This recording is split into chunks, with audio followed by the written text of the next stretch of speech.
Are we recording now? Yep. Look, it went silent. Left corner. Okay. Hello, everybody. Thank you for coming to the final, what will be called VEIPAC, because by the next meeting, it will be the Regulated Introduced Plant Species Advisory Group. So there is an ending and a beginning in this one. And before we start, let's go around and introduce ourselves quickly. And I'll start. My name is Emily Inouye, she, her, Vermont Agency of Agriculture Plant Health Team Lead. I'm Steve Mortillo. I'm the Natural Resource Program Lead for Marshbones, Rockefeller, and St. Gaudens National Parks. I'm Judy Rosowski, State Plant Regulatory Official and State Entomologist for the Vermont Agency of Agriculture, Food and Markets. Caitlin Cusack, Forester with the Vermont Land Trust. Melissa Green, botanist with the Green Mountain Finger Lakes National Forest. Bonnie Donahue, she, her pronouns, be trans, and the architect. Mike Ball, the founder and owner of Dot Weeds, self-employed with that company based out of Royalton. And Hazelrig, she, her plant pathologist. Ben Dillner, State Survey Coordinator with the Agriculture, Food and Markets. Annie Huang, biotech here at Marshville and Rockefeller National Historical Park. She, her. Okay, Kim. Hey folks, sorry I couldn't make it. I'm bummed. It looks very cozy there. I'm with the Aquatic Something program with Department of Environmental Conservation. Sorry, again, I'm missing you. I love you, Kim. All right, Toby. Love you. Good afternoon, Toby Alexander, State Biologist and Forester for NRCS in Colchester. Sorry I couldn't make it. It's okay. It's good to see you. Noah? Yep. Noah Hoffman with Vermont, State of Vermont Department of Forest Parks and Recreation. He, him. I am joining you from South Burlington, unfortunately. Wish I could be there. Okay. Grace? Hi, everybody. Also, sorry I couldn't make it down. I am the department botanist with Fish and Wildlife. She, they. Yeah. Okay. Stephanie Smith with the Vermont Agency of Agriculture.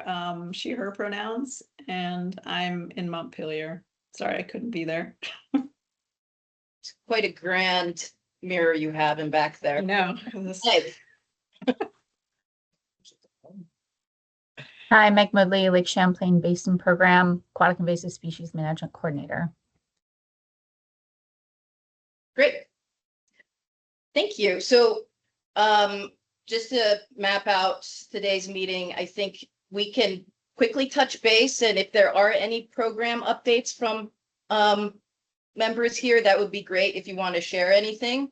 But today's main goal is to finalize our quarantine and watch lists, because the rule will be hopefully going into effect sometime in July. I'll share a little bit more about those details when it's our turn to update.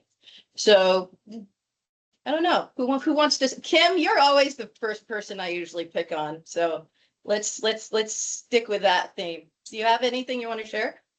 But Noah's hand is up. Oh my gosh, I'm so sorry, Noah. I totally ignored you. No. I was just saying I'll share. I don't have to share first. So go ahead. Either way. I think nothing has changed for the past few months other than just me being, well, always busy, really. I think we do have some good news for next year. We have received the Army Corps funds for next year for the water chestnut operations, and we're hopeful for the following year as well, but I'm not going to really jinx myself on that one.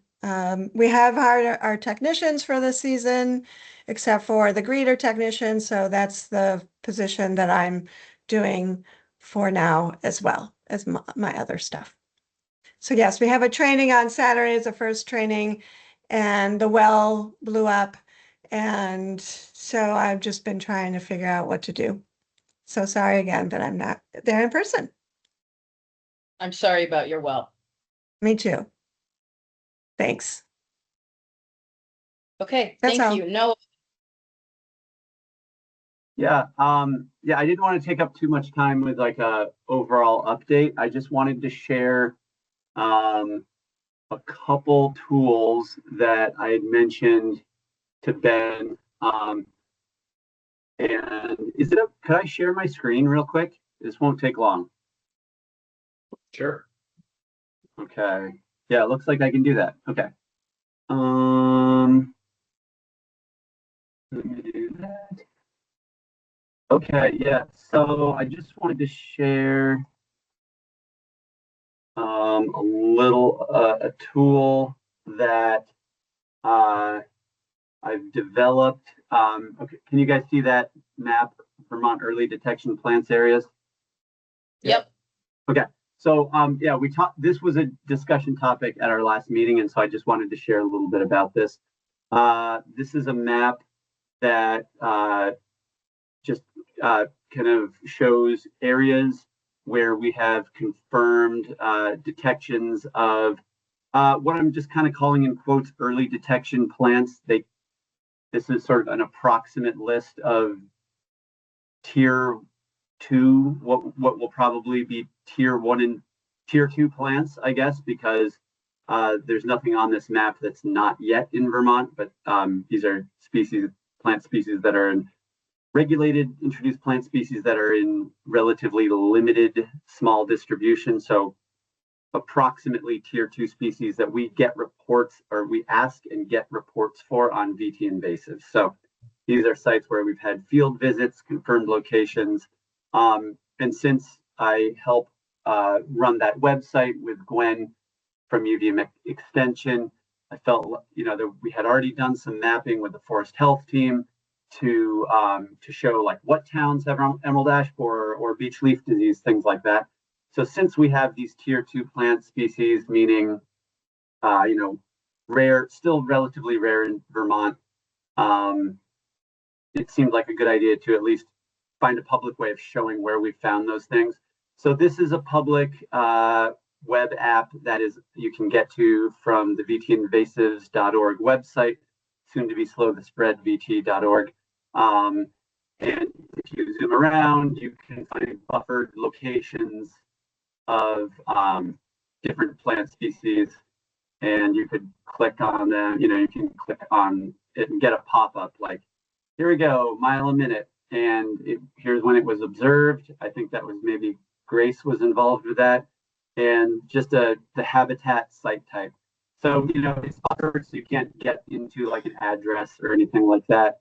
You can also just toggle over here. You're like, oh, where's I want to see where mile a minute is. You can click that and just only see the mile a minute locations. The plant species on this map could expand when other plants are detected, or some might get taken off if they're no longer tier 2 species and we say they're more widely distributed. So it's maybe not perfect, but it's a way of at least sharing with the public that we are monitoring these sites. And this is based on a survey that Ben, sitting in the room there, Ben and I developed. It's called the Early Detection Plant Survey. It's a survey 123. The sharing is based on organizations. So right now it's shared with FPR's Forest Health Program, Agency of Agriculture's Plant Health Section, as well as a couple accounts at VTrans, because I've been working with Bonnie there with you today, and Brandon Guerrero, who's in the roadside vegetation management, to do some outreach and education awareness about these species that we're looking for, that we're monitoring, managing where we can. So there's a form here that is pretty simple, that will record where you find these things. You choose species, photo, plant structures present. We also added a field for how confident are you in the species identification, because there might be VTrans staff members that are getting trained up And we're wanting more collaboration on this, even if, not necessarily, people aren't necessarily, don't have their, botany ID skills down yet. So it's pretty simple form and easy to use. And, Ben and I had talked about just sort of organizational sharing, not making it public, but I am the owner of this survey. So if there are organizations or groups that would be interested in collaborating on this, seems like this would be an appropriate group to put that out to.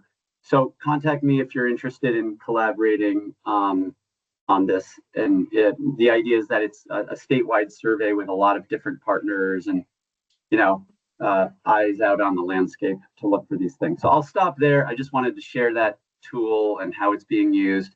I think Ben and I are the only ones that have submitted surveys on it so far. So, join the party. That's awesome. Yeah, that's cool. That's really great. Thank you so much. Okay, Grace, would you mind going next? Oh, not at all. I don't really have any updates from Fish and Wildlife. I never have any updates in the winter and only after the field season, I feel like. That's understandable. Yeah. Okay. Toby, do you have any updates? I don't know if we talked about this last time or not, but we did receive our payment rates, and our rates for controlling invasive plants is down quite a bit, at least the herbicide stuff. So we anticipate doing a fair bit less, I would say, than we have in the past. So that's been a little bit of a concern. So we're not really sure what happened with the rates. We just know that we were given lower rates, and hopefully they'll come up a little bit next year, but we don't know. So if you're going to be doing projects where you're doing forest stand improvement along with it, it might still work out because some of those rates went up. But overall, the rates for the invasive control through using herbicide at least is down, and some of the mechanical stuff too. So. Okay. Thank you. Yep. Meg?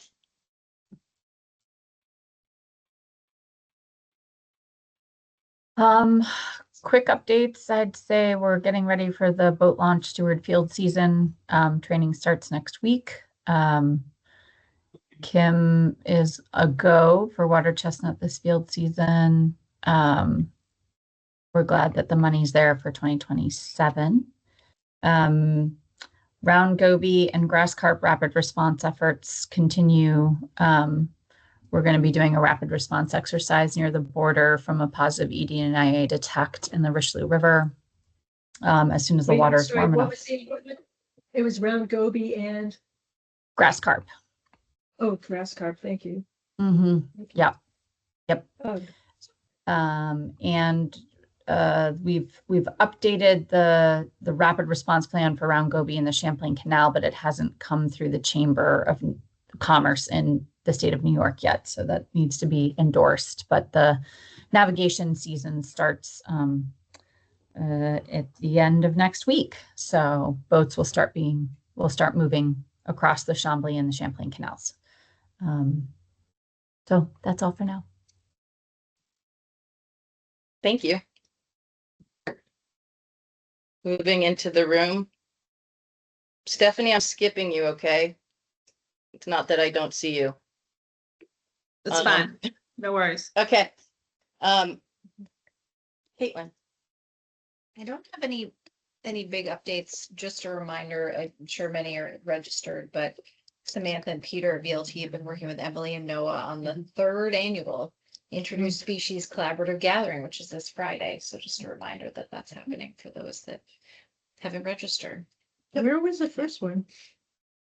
That's the Question one online. was here. Oh, I think it was. That was in the Marsh. Yeah. Yeah. In the Forest Center. Vindicated. Yeah. Melissa, you were right. Ultimately, oh my God, we totally gaslit her. We don't know what you're When was talking this? about. A few years ago. 2 years ago. Oops. Okay, sorry. I remember because I totally walked up the wrong road. I was virtual, so I was looking at all of you flat, yeah. Okay, Was I there? no, I don't think so. Anyway, it's not too late to register. There you go. Thank you. For the third age. Yes, Did you guys register? yeah, I'm presented. Yeah, it doesn't mean bother. I didn't actually. Okay. Okay, Good. I will be going on Friday. I will see you all there. We are real low on funding this year. We only have 1 week with a youth crew. Another of our youth crews got cut because I guess maybe it was DEI or something. I don't know. So we're trying to figure out different ways to do things, and we're trying to work on getting contractors to do NNIP mitigations for our timber sales. We ourselves are probably going to be doing more herbicide, just because we don't have the hands on deck. And I'm going to be starting probably even tomorrow because we've got garlic mustard that's just about ready to flower. So, that's pretty much it. And what do you do for that garlic mustard? Well, in this case, we have a really interesting project coming up that I could go on at length about, but don't want to bore you, but, we're going to be needing some access points, and so I'm going to be just so there's particularly a couple access points with both wild chervil and garlic mustard, so we'll just do a foliar spray on that because we don't want it to spread into the woods. Sorry to hear about the cut funding. Such is life. Yeah. Wait, it was garlic mustard and what was the other one you were gonna? Wild chervil. Oh, well, I think there might be some parsnip there too, actually. I'm just gonna blast everything. Watch out. You got that? I didn't think, no, I did not. I know I'm an idiot, but I figured that was. Don't worry, we got it recorded. All right. Done according to our invasive plant control environmental analysis, of course. Right. Okay, next, Bonnie. I have to leave today at 3:30. Okay. Thank you. We've been working very hard on a new BMP for introduced plant pests. We're hoping to roll it out when the new rule comes out, and it's based on the new rule. And I feel like, we have come up with a draft, and then we'll take it to like the design team and be like, what do you think about this? Is this doable? And they'll be like, not that, but we could maybe do this. And then we'll go and rewrite it, and then we'll take it to maintenance and be like, what do you think about this? And they'll be like, well, so it's like, I feel like I'm jumping around in meetings trying to like craft this thing that will work for everyone, but also like improve on what we're doing and be realistic. So it's like, we'll see. It's a hard line. I know it's maybe an elusive goal, but at the very least, people are very open to talking about it. I've had some creative ideas, I think, come up. So I'm hopeful still, but we're working hard on that BMP. Thank you. Are there any big changes? New techniques or anything? I think we're gonna try to keep techniques out of it and refer people to slow the spread BT. I don't know if I can say right now. Fair enough. So, yeah, but I'll try to think of more things I can share next time. Have you guys thought about getting a burn box at all? I know I talked about that. but- Yes, we would love to do that. I think we have to find some money for Right, it, well, that would be but that has come up. What's a burn? like a big heat thing that you can fry plants in. So instead of trying to dispose of them somewhere or leaving in a pile out there, you just pop them in and they're gone. Doesn't clear plastic do that too? It's like you could take it to a municipality and have everybody, all the citizens bring their stuff and plop it in there. Or instead of like having to stop your work as an AOT mower or something, you could either mow or you could maybe have somebody come behind you, pick it up, throw it in the box, mint.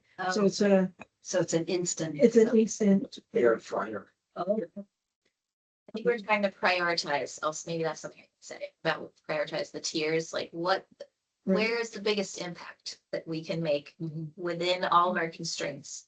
So hoping some of the early detection, rapid response techniques, like we can kind of focus in on tier twos. Do you have people who are good at plant ID in AOT? We have, everyone has some knowledge, and so we're gonna build off of that. Tactfully put. Yeah, I think there's a lot of interested people in Right. ID. That's And great. some of us have, like at least a baseline. So Brandon and I are gonna try to help with Noah's help, hopefully, train some people and get them more aware of what.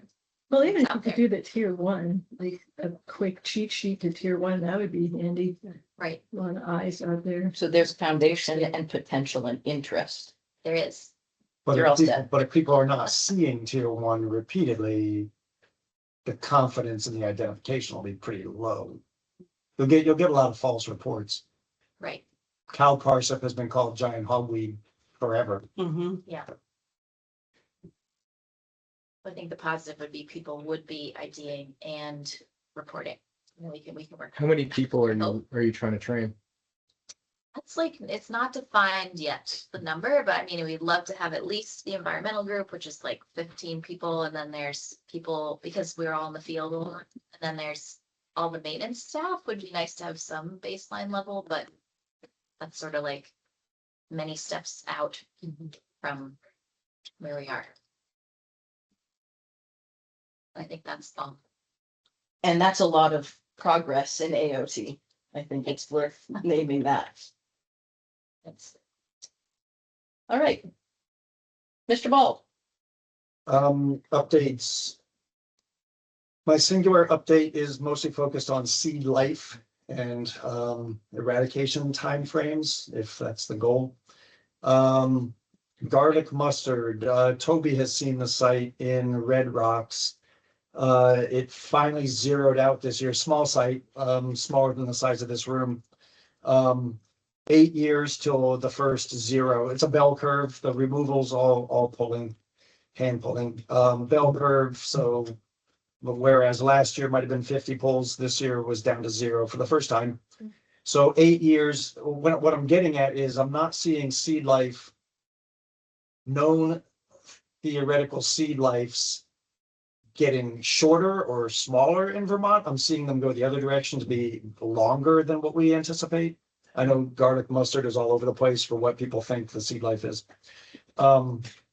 So 8 years was the site in Red Rocks. Wild chervil eradication can be accomplished in anywhere between, depending on how early you act, 3 to 10 plus years. So I'm still convinced it has a 9 or 10 year seed life. Wild chervil. And that's mostly open meadow, transition zones, roadsides, and so forth. It's not terribly problematic in woodlands. The final one is giant hogweed, which everything I ever read said roughly 10-year seed life. But I was at a giant hogweed site yesterday and still found 3 plants in year 15. Wow. They were probably year 2 plants, not just new germinations. So I'm convinced that giant hogweed probably has a longer seed life than just 10 years. So when we talk about later on, we talk about the rule, there might be a point to emphasize what actually do we mean, and we're talking about removing all, making a plant non-viable on the site. What does that mean? That's it. Thank you. And do you have any news or updates? I'm retiring September 1. That's. Toby. Congratulations. Oh, Toby. Do we get to vote on that? Yeah. All in favor? I'm convinced, but it'll be good. It's good. So I'm trying to get somebody hired into the clinic. So hard to get anybody hired at UVM these days, but and then I think they'll do they're talking about my replacement for bigger picture stuff. So they are thinking about that part. yeah. Okay, so it's not going to be vacant? Oh, it'll be vacant because you know what? They can't, they just can't Yeah.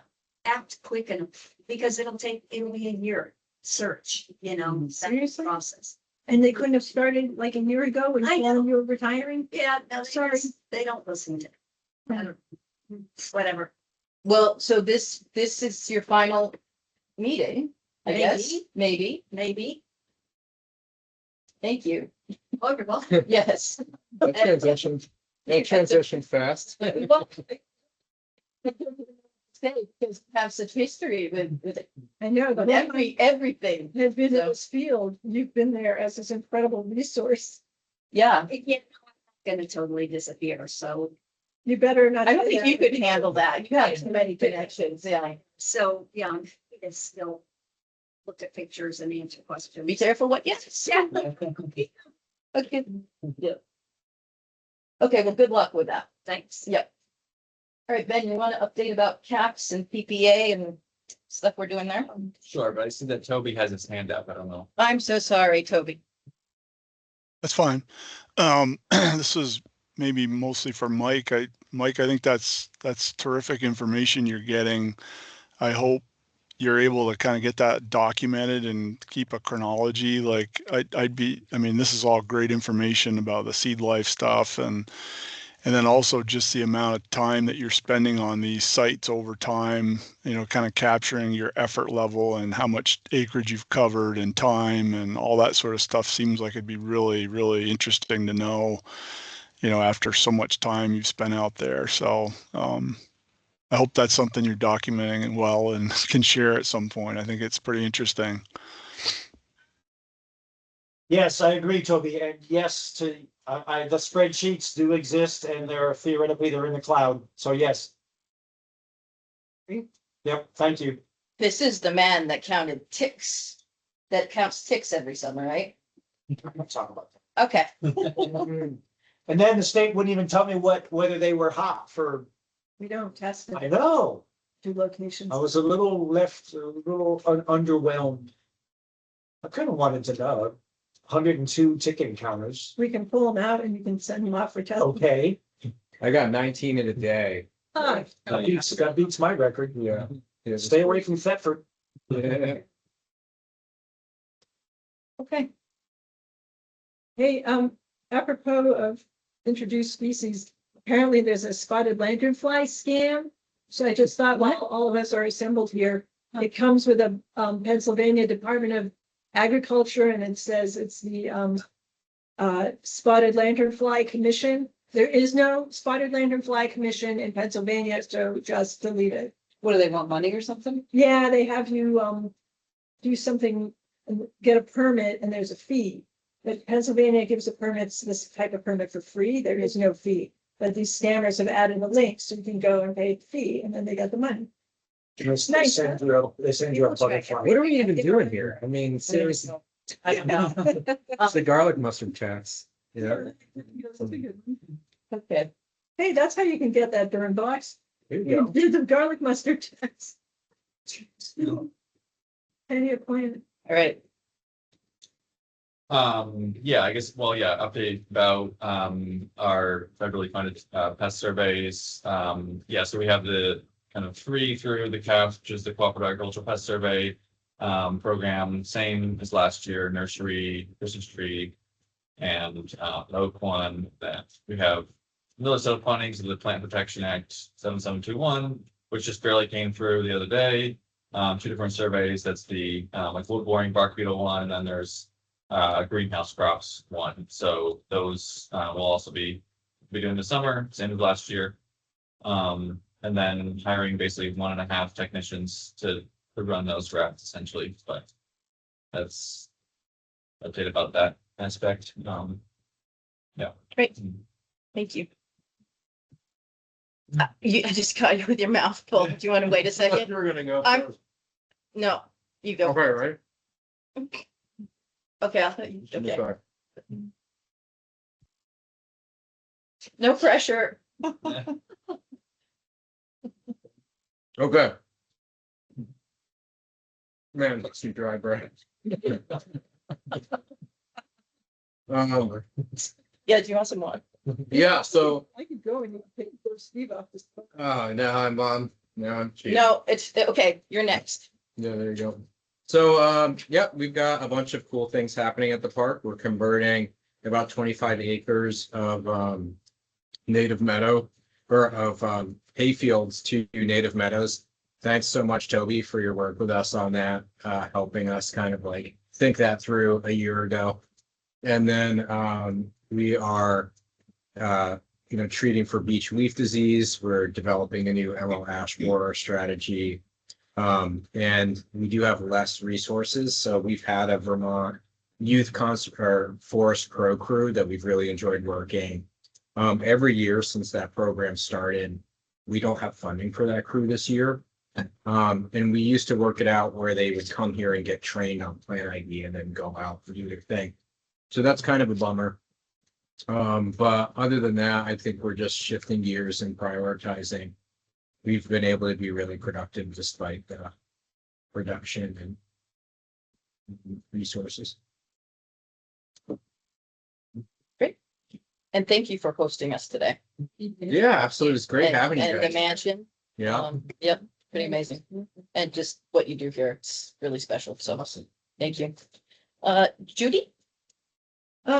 Yeah, I don't know that I have anything to update you all on, except to mention, again, in the national perspective, there are 2 cotton pests that are flying around the country. And I know we all wear cotton, so, the APHIS is not going to regulate them, so they've dumped that on the National Plant Board to regulate. But they have come up with a compliance agreement. And that seems to be the direction that the PPQ is moving in, is to deregulate things and leave it to states to manage. Not easy for multi-state pests. And then the other thing is the citrus greening. I don't know if you're familiar with that. It's a disease of citrus that's really devastated the citrus industry. And there was a request from industry to lighten up some of the regulatory burden. So that's taking place there. And other than that, PRAM, Phytophthora vermorum continues to be sent east to the annoyance of us all. Yeah, so just a bigger picture overview. Thank you. Okay, and from the regulated introduced plant species rule, not much to report, except that we're finally getting it through, barring any unforeseen challenge within LCAR, which is the Legislative Committee on Administrative Rules. We are slated for May 28th at 8 a.m. and folks are welcome to join us. It's going to be probably, hopefully boring. That's a good thing. The format is literally just reading what, Bonnie, you heard us say in ICAR, just an outline of the rule, and answering questions. But we have, I just want to say that there was a very thoughtful public comment by Professor Grace, you might know him, Jim Graves. So I just want to give him a shout out because he actually submitted literally like 3 pages of very thoughtful comments, which we took, we went through with a fine-tooth comb. There are 2 ways of looking at it. Oh my gosh, we need to change the rule. That's a headache. Or, oh my gosh, let's look at it seriously. What is he pointing out? And what he uncovered was, even more nuance that we could add to the rule that we did not see as the team. So I just want to say that we actually absorbed and changed things that don't structurally change the rule. So one thing that we did change was, and I totally agree with this, it doesn't impact AOT's BMPs. We were challenged and they were like, it's, and Noah, you played a really important role with this, like last week at the Forest Health meeting.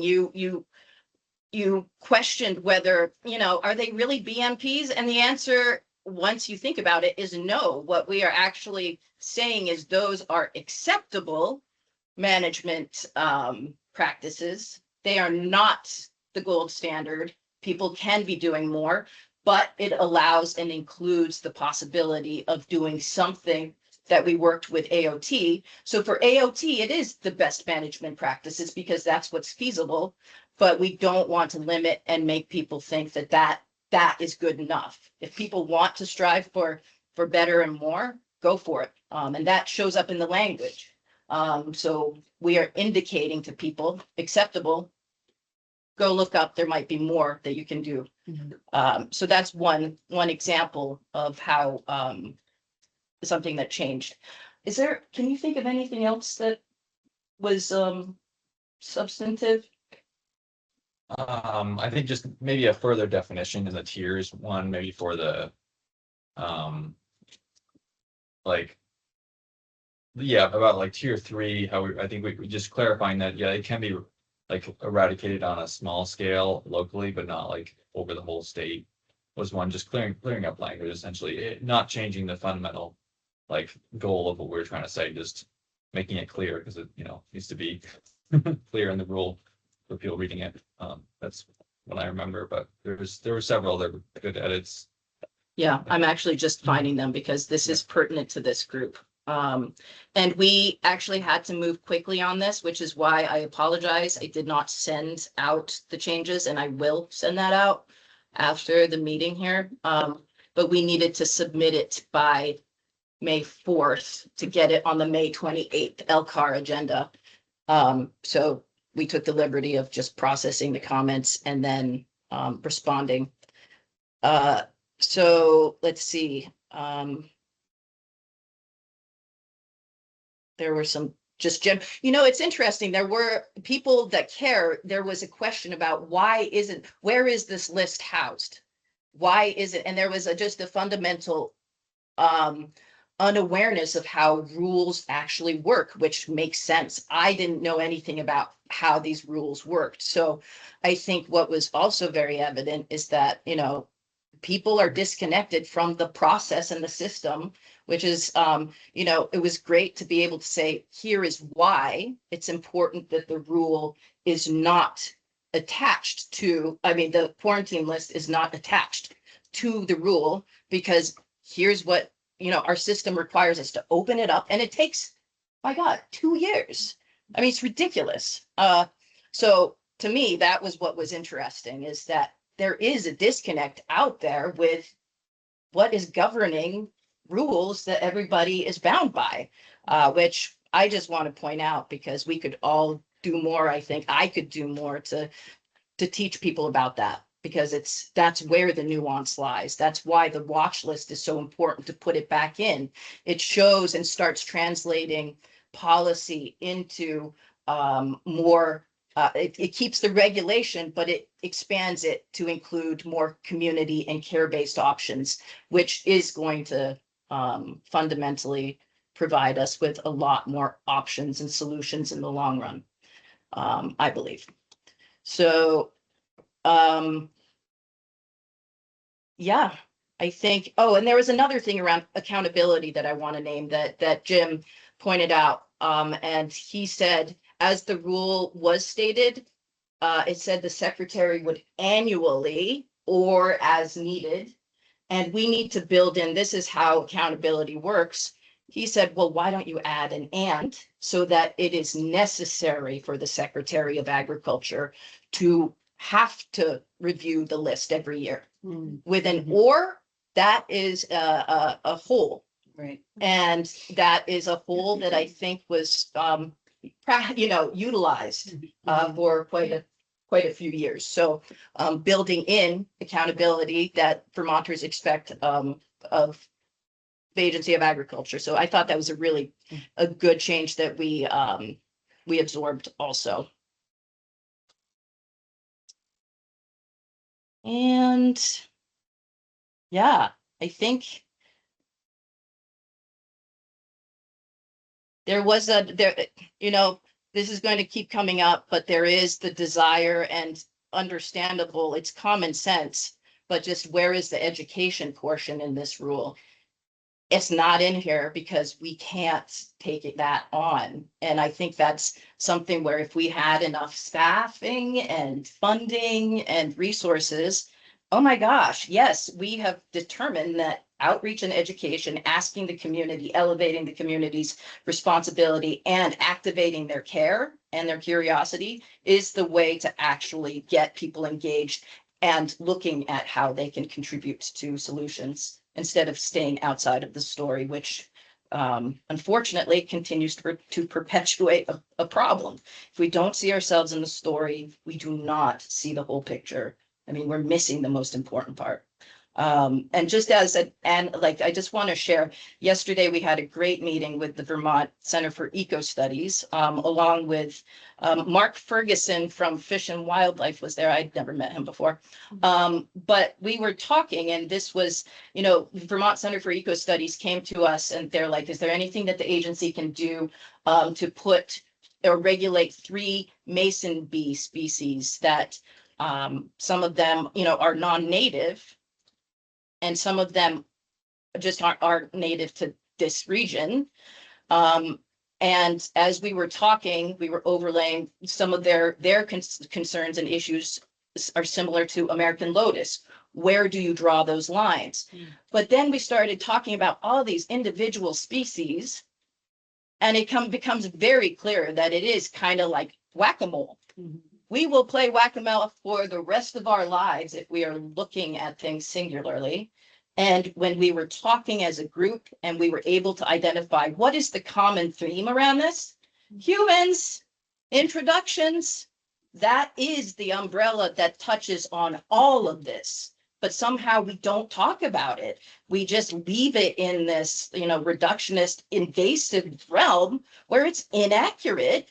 And what I'm finding is as I go out and talk to people who aren't experts, people come alive. They are curious. It engages them. Somehow it speaks to people's minds and hearts, and they are come back online. And I just, I know that we're all stuck in our ways and no judgment, but I just really, there is wisdom here, not from me, but from everybody else that I engage with who aren't scientists or whatever, people who want to care about the land. And all they hear is invasive and impossible and no and kill. That has an impact. And I just really want to flag that. So we're very proud of the agency. We are putting into regulation care-based framing and neutrality very intentionally. And I hope that other states and other programs take heed, because there is so much agency and power each of us has in how we talk about this. So that's my little spiel. And today we are actually going to finalize a quarantine list and a watch list, which the watch list is the most beautiful part in all of this. It is community over compliance first. It is leaning into the understanding and belief that Vermonters want to take care and participate in conservation and protecting what we collectively think is worthy of protecting. But they can't participate unless they know about it. And who knows about it? It is the few of us who actually are plugged into that knowledge system. So the watch list offers an opportunity for nurseries to engage, for the public to engage, to make a choice and have agency in how they make their choices. So going back to the Vermont Center for Eco Studies, I just want to say that once we landed on that umbrella, okay, it's the introduced part that is the problem. We are very intentionally going to be working on a collaborative campaign starting this fall. And we're working on identifying different partners, but the entire statewide campaign will be around challenging our audience, 600,000 Vermonters, to ask the question, why? And why are we bringing organisms in? It doesn't need to be any singular thing. It's the activity and the behavior that we want people to recognize and just say why. It may not be an okay reason, but it's a values judgment. And as long as they can answer it and look at themselves in the mirror, and we are offering that mirror, that's up to them. But we don't, like, we can't not show a mirror. That's a disservice to ourselves and the public, I believe. I guess the question I have is, I think like it's definitely a good approach. Is there going to be like some discussion about not every introduced species behaving in a way that requires management? Because I think about a third of the species in the forest are non-native. And so I think that's the only concern I would have is if people conflate not being native to this region with being needing to be managed, I think you could have some impacts. And I think it is, and I think that's fair. And I think that's a reaction that is based in care, because you want to make sure people know that it's urgent and these aren't, necessarily something we want to keep. And I just want to reiterate that the research continues to show that people are capable of understanding nuance. It requires us to be less lazy and more willing to do the work, because it challenges us to increase our vocabulary and our terminology and our way of thinking. But we need to expand it because it hasn't worked. I mean, the amazing thing about this place is that it is working because it's a very special, very managed island, and it's Yeah. wonderful to see, Yeah. but it's not the reality out there. I think we face the same kind of like duality that you do in terms of the way people approach this issue. Yeah. I think it's difficult because it really vastly depends on who you're talking to in terms of their perspective and where they end up when they walk away from that conversation. Mhm. And I think it's tough because people draw correlations from humans when they think about natural concepts. So Yeah. yeah. And right now is not the time to be participating in certain ways of thinking that are causing a lot of harm. I'm not going to be quiet about that. And we have a role in all of this, and we can make an impact in our own little ways and show up in our own little ways. And people need to know that. Okay. So with that, we are going to finalize our quarantine and watch list so that people can participate, hopefully. And it requires all of us to come together and encourage people to be curious. Wait, can I just interject? I wouldn't use the word finalize because this is a living document, right? Yes. Yes. We are coming to an end point in the legal process that will then allow us a brighter future. Yeah. There you go. Fair. We are finalizing the current one because whatever we agree on today is going to be the one that is directly associated with the rule, which will be law at some point in July. Right. So we just need those to be able to go along with the rule. Right, the start point. The start point, yeah. Yeah. And I'm gonna let Ben take over from here because he's done all the work and really amazing, like he's taken so much time and thought, and you deserve a lot of acknowledgement for that, so thank you. Oh, thanks, Emmy. Yeah, can we bring up okay, it's maybe a little difficult because the list that we. Oh, because we're not connected. Let me see if I can pull this up here. Maybe I can actually join the meeting. Sure. We're having I can't join. You can't join, sir? No, because the internet is, oh, you are on a hotspot? Yeah. Oh, okay. Yeah, you can join. Yeah, if you can, I can't join.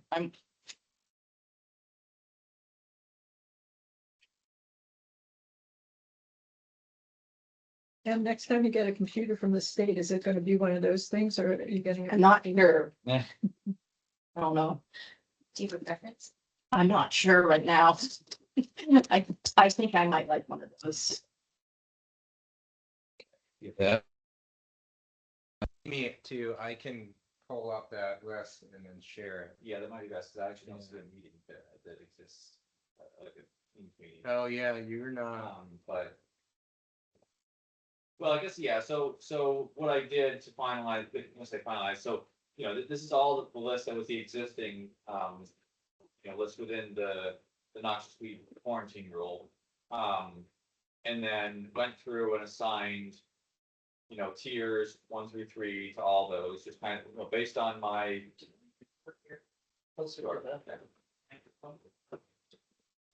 Based on, my understanding and then looking at, naturalists and other resources. Sorry. Hope that's why it's gonna be a different. Real quick, I can pull up the list. Is it the grand grips? I would look at the tier list first. Which is in that email. But so there's not really any like new species that we're not, that familiar with in there. And then so we'll lump in our 8 species that were within the plant test declaration. So that's, things like stoat grass and kudzu and porcelain berry. And then we have, let's see, how many we've recommended one.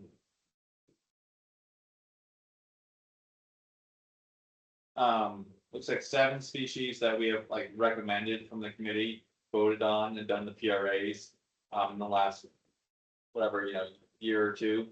And so I think, that this will be the list of, it's like 54 species that will become, the regulated list going forward. But I highlighted really just a couple species that I wasn't sure about where they might fall on the tier list. I don't know if folks had a chance to look at the different tiers that I've assigned and have disagreements about that or whatnot. But I think that the tier 2 set of species which Noah was focusing on might be ones that we want to discuss more because they have I think just for people to look out for would be maybe worth doing. So this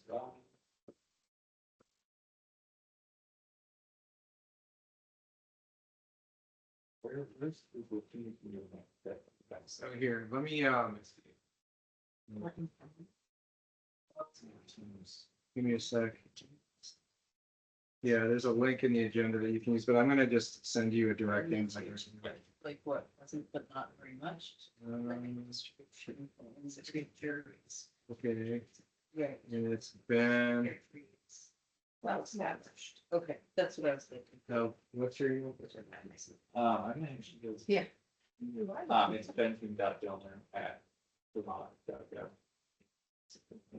I say, we'll go to the agenda. Here, please. The 2 L's or 1? 2 L's. Good job. Then it's in PDF. Well, I read them a few weeks ago, so else had it. Did you look up agenda? But I remember not having, I think if I had any specific input, I would have put it down. Yeah, the 6 raisins. There you go, try that.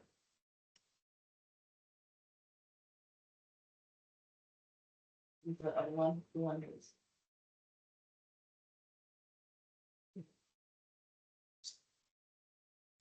I don't understand.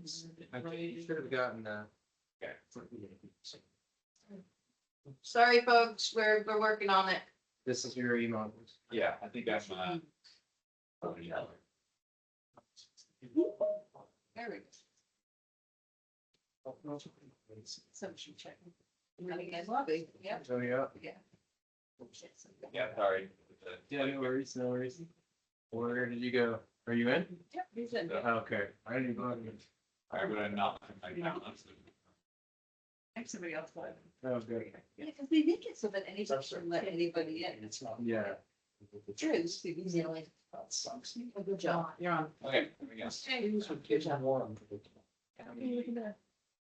Maximize that. Yeah, can we increase?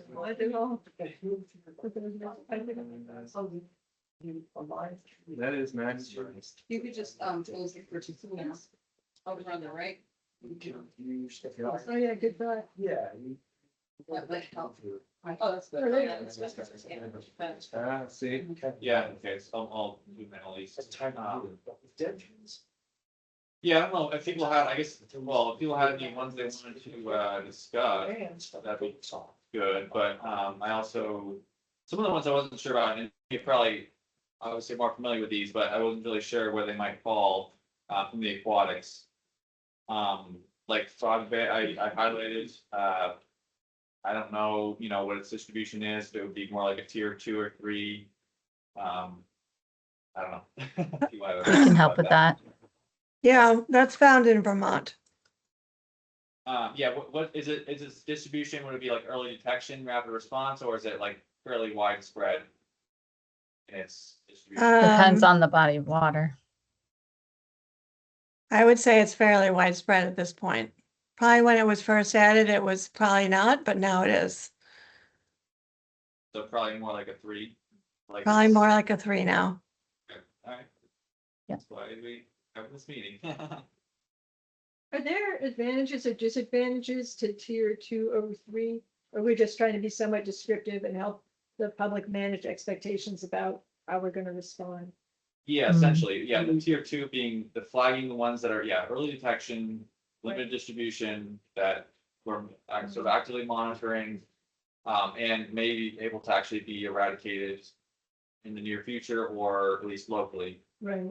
Tier 3 being ones that are, more widespread, established, and probably won't be able to be eradicated on a large scale. And it is flagging for the public, I would say, like, it's yeah, I mean, there's a lot to look out for if you're like, we don't really want people reporting like every knotweed or buckthorn that they come across.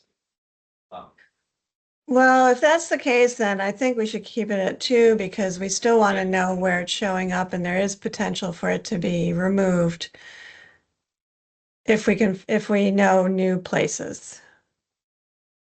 Yeah, that's a great point. And I think, yeah, the aquatics may be a little bit different than some of the terrestrial because if it is, yeah, so isolated different water bodies, that's like a, way to flag it.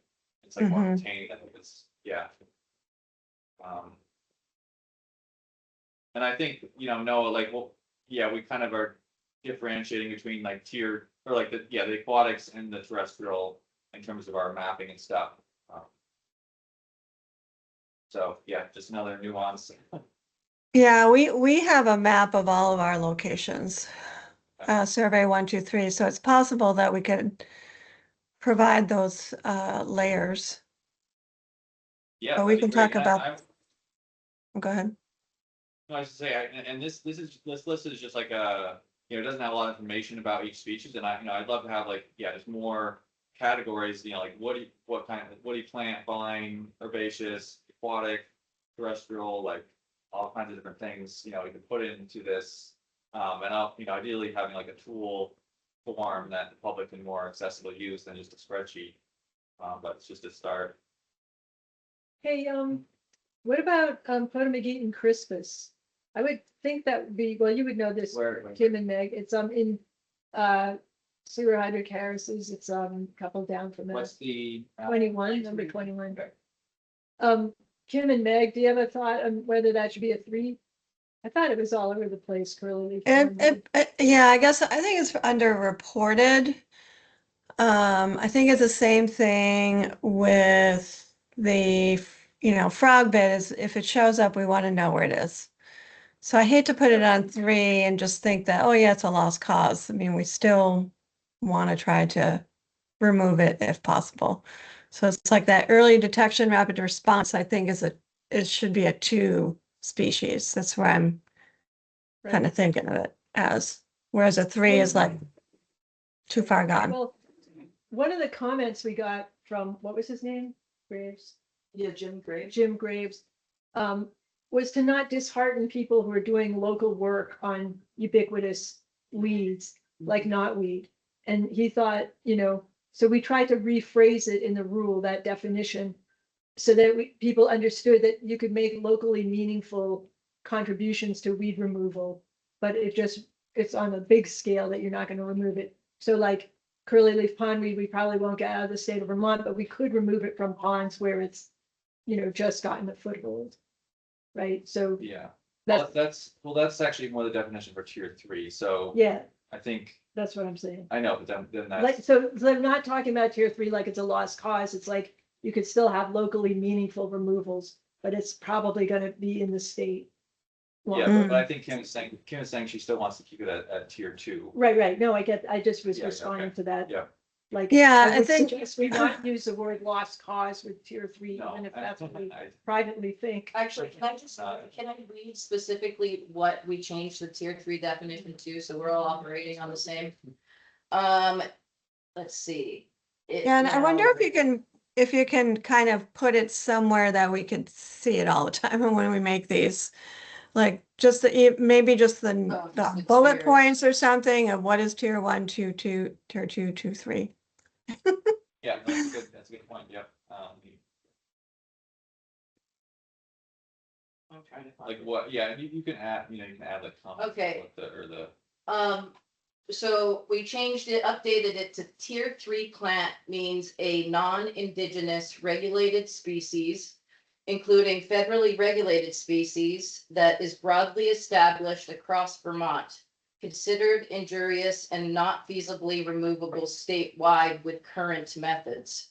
Local management remains ecologically meaningful, including efforts to prevent spread into unaffected areas and targeted removal to sustain native species populations where displacement would otherwise occur. That's thanks to Jim. Okay, so that's statewide. Yeah, I mean, it is statewide. It is still feasible to be removed in new locations. Yeah, I guess it's right on the border. So we could potentially change it to a 3.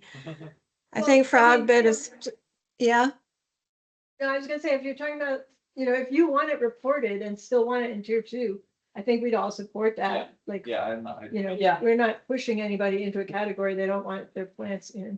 yeah, I realize that. I'm just trying to get with the program. Well, it's hard because So- there are always gray areas, right? I mean, that's Yeah. why we're having this conversation, like, what do these things really mean?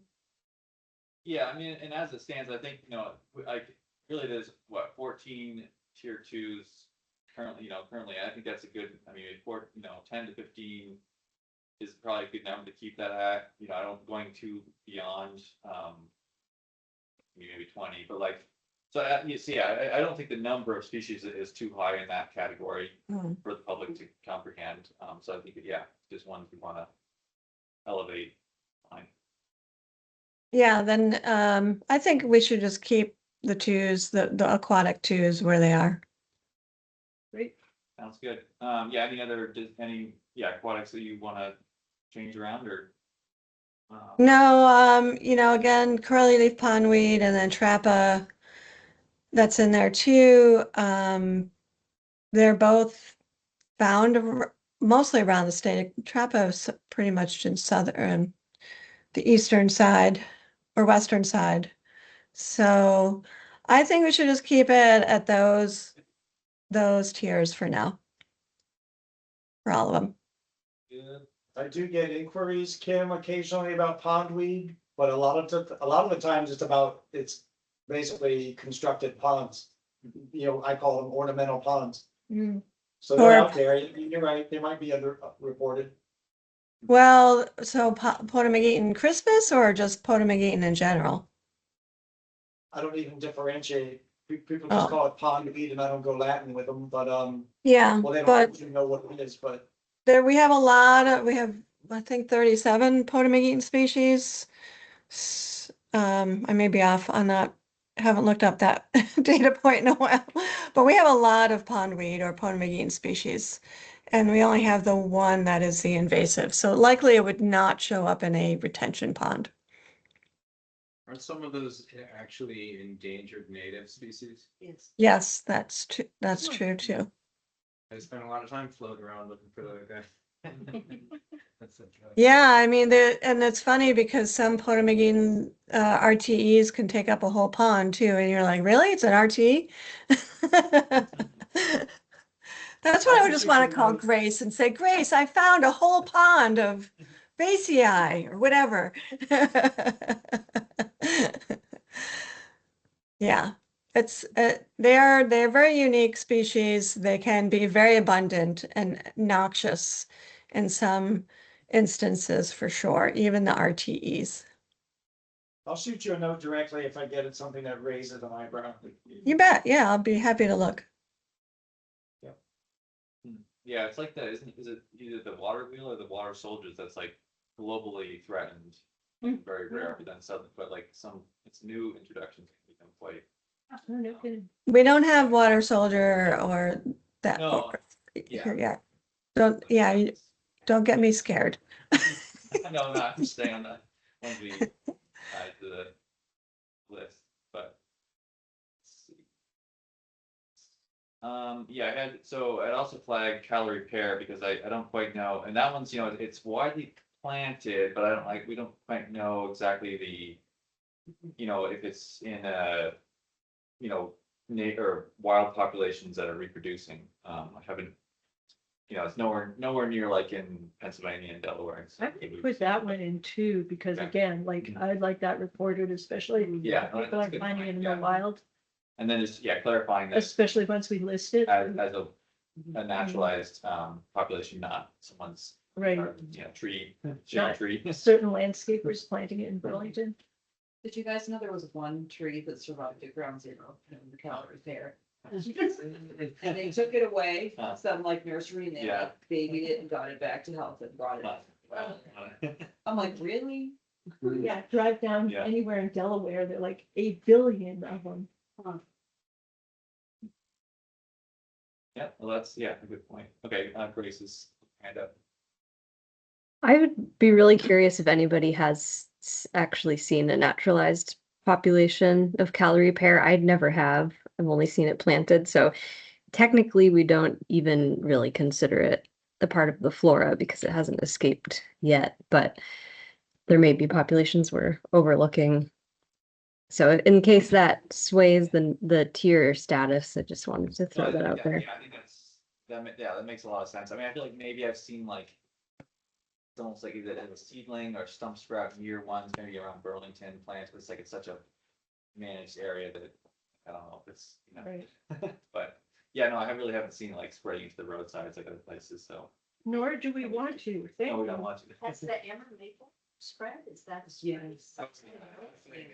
It's obnoxious. Wow. It's in Woodstock, it's, Guess I should cut one down. oh, Yeah. so Yeah. hard to kill. Oh, really? Yeah, it's just like I had it on my property in Tunbridge Yeah. and it took me like years. I mean, some of these things survived a cut surface treatment. Yeah. And I was like, wow, that's intense. But it does have a good, like, it's got very bright fall foliage, so it's like a good Italian idea. Really? Well, calorie pair is easy to identify this time of year. Yeah. Can I ask a geography It's like question? a maple leaf. Yes. Before we go through 2 and 3 and which gives us. Okay.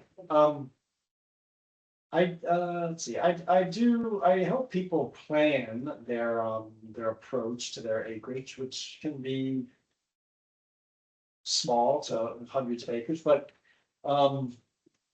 I try to give them the perspective on which species are most aggressive and heavy fruiters in sunlight, and then get some slope orientation and explain to them dispersal risk and basically they're always confused. What do I do first?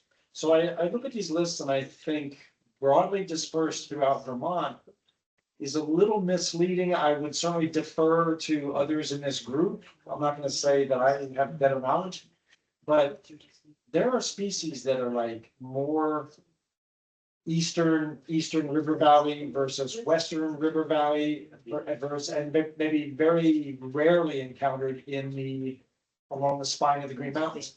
Or further, I think we all know that the southern half of the state is, for all intents and purposes, much more colonized and at risk in the moment than the northern half. So I'm a little bit it doesn't help me. I'm not the public, but to look and see that something is broadly distributed across Vermont may be misleading, because it may be just up the finger of the Connecticut River, up the finger of the Hudson Valley, and it may be like nothing around Calais or Worcester or Montpelier or other, and we also have an elevation, wide range of elevations here. So I find things to be very vulnerable depending on their sunlight availability, their water availability, and their elevation. And we're not distinguishing that, and I get it, and I'm cool with that, but are we missing, without complicating? I don't wanna complicate it. But you see where I'm going. Yeah, no, I think, Great, sorry, go ahead. yeah, no, that's totally a great point. I think, yeah, like, I think that, yeah, there's so much more nuance. And when I say like, it's maybe not broadly distributed in the state for tier 3, it's, I mean, I guess that's sort of in the definition, it's more like it's, yeah, what we want to be drawing attention to as a whole for the state, which is not a monolith, obviously. And so, yeah, it's like kind of what's, trying to put things in boxes and what's useful, maybe put more for the public and management versus like on a local property scale, it's always gonna be. Right, like this isn't an ecological tool, it's more like managing expectations and having everybody understand how the state is gonna respond to particular plans. So when they call us and say, I have not weeded my yard, we can direct them to resources, but the state is not gonna go out to that yard and spray it, whether if they said they had kudzu in their yard, then maybe we would run right over there. And You know what would help, actually, is this, it's widely distributed across the state. 3 more words. Along transmission corridors. Along transmission vectors, and now nobody knows what that is, but then you tell people, Yeah.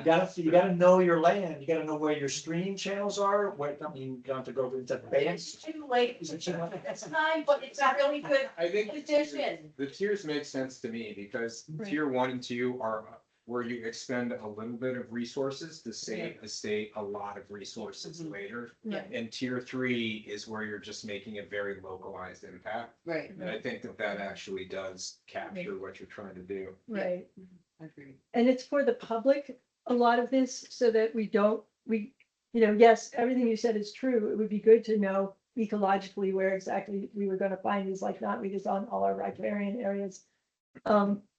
But I think the point is just to sort of be like, that we know as people who are interested in these species and that the public knows this is what's gonna happen when we find these things.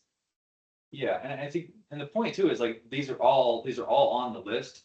And the point of all of them is, preventing transportation Right, and spread of them. So, we do want to prevent the spread of all tiers, including Right. tier 3 to new locations. right, And I think we can probably have maps of them to the best of our ability, for right, all the species, right. And so people can look and be like, oh, I mean, yeah, because my neck of the woods in, eastern Franklin County, I don't really have nor maple that are an issue.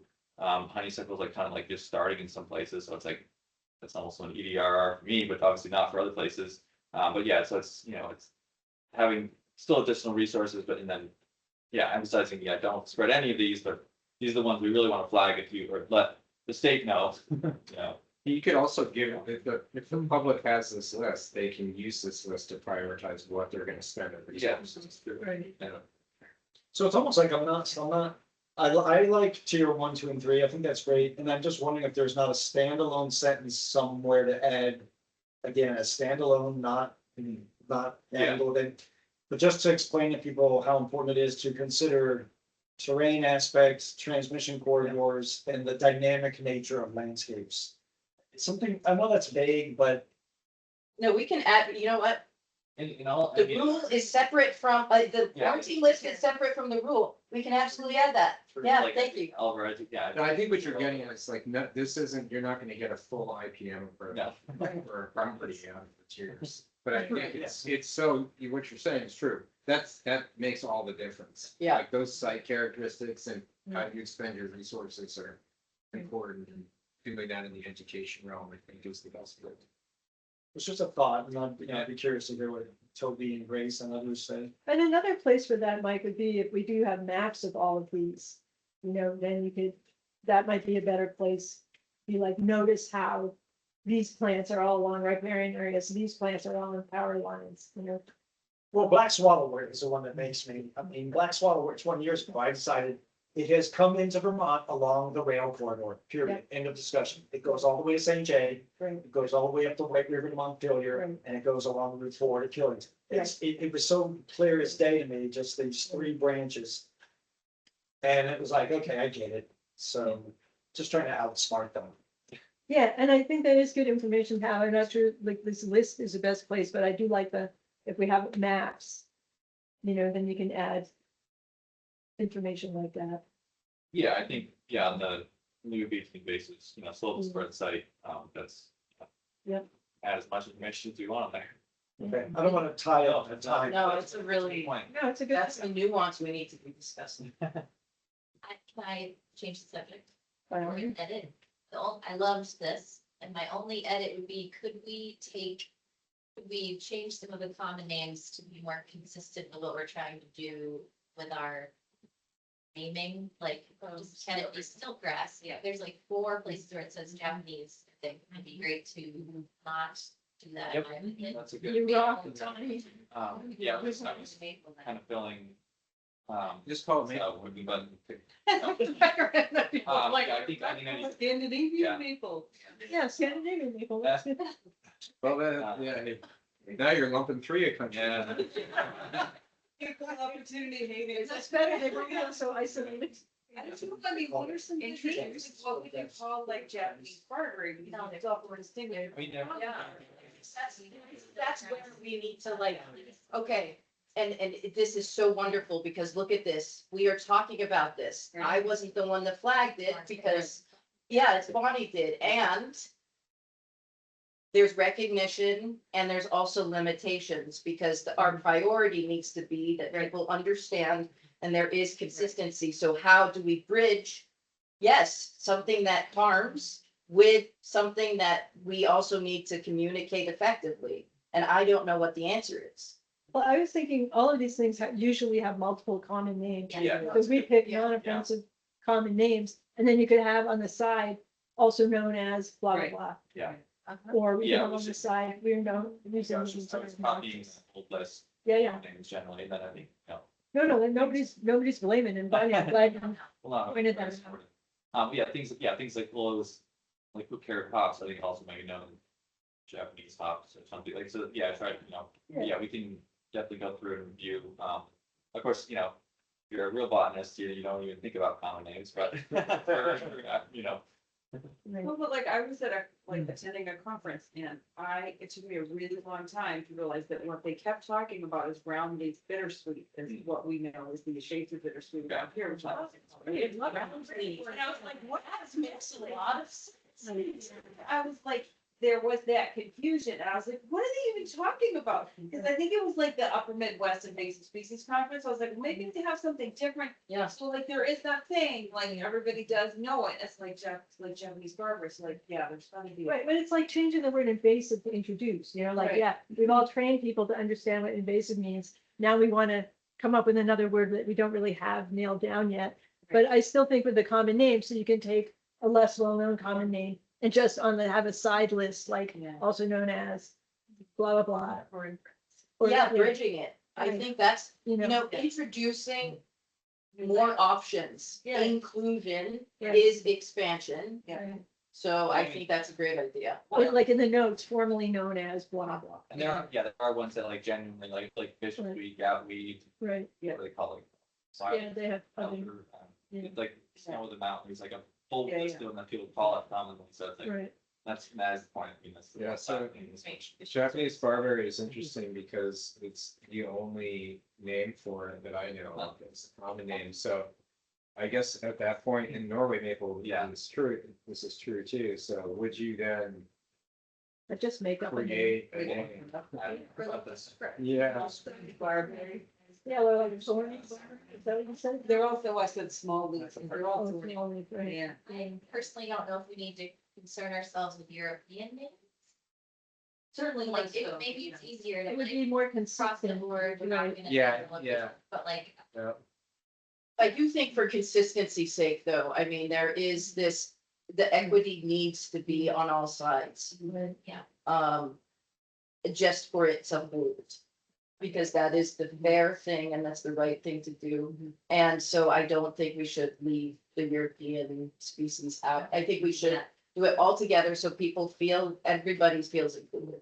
okay, Yeah. that makes sense. I did find there's Thunberg's barberry. yeah, Oh, that's Yeah. scientifically, yeah. That could be. Yeah, that works.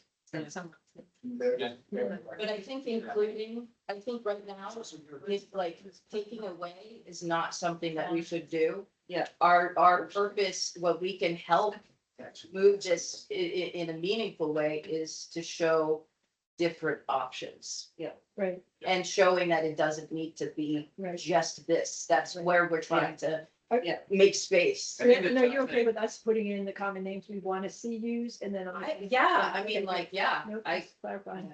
I'm fine with whatever. Yeah, I think that could get tricky, because if you change the name and there's not a whole education thing around it.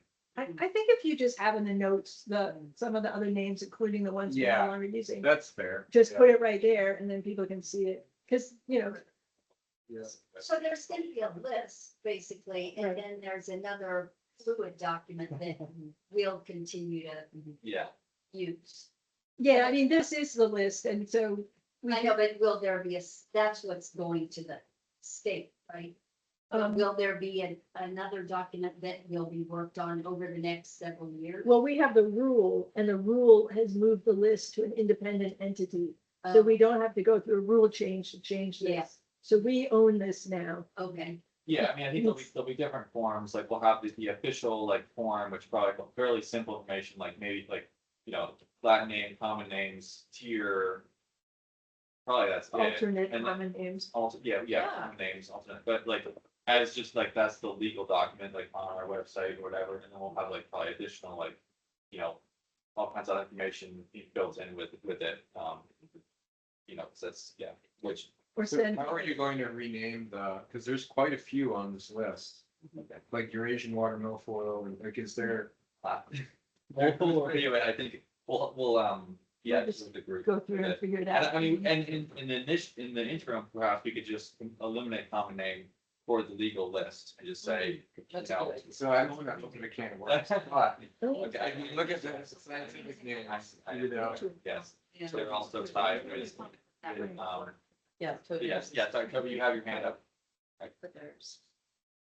Yeah, I was just gonna say that if this is for an official list, I think we should stay how it is, because it's a known common name. And if there's interest in adjusting the names, the common names, and it sounds like there's a lot of question about how far we go into this, that maybe is on the website, that this is a direction that the committee's moving. And then we try to coordinate with other states. If there's this movement to change the common names, then we try to be as consistent as we can instead of just doing it on the fly. That's what common names are, just that, like, I think we could Right. call them anything. that we Right. Choose, and that would be something we do for. Right, and Toby, we were talking about. Well, actually, Meg, But is I'm Meg just- on here?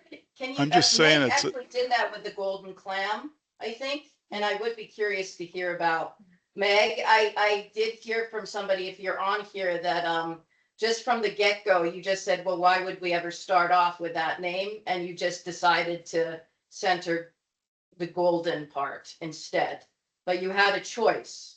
Well, it was Meg and me that made that Okay. decision.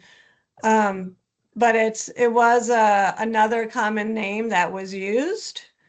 So there may be a list for some of these, potentially at the USGS site or the invasive species collaborative. There's a few different places that we could check for how other common names are utilized.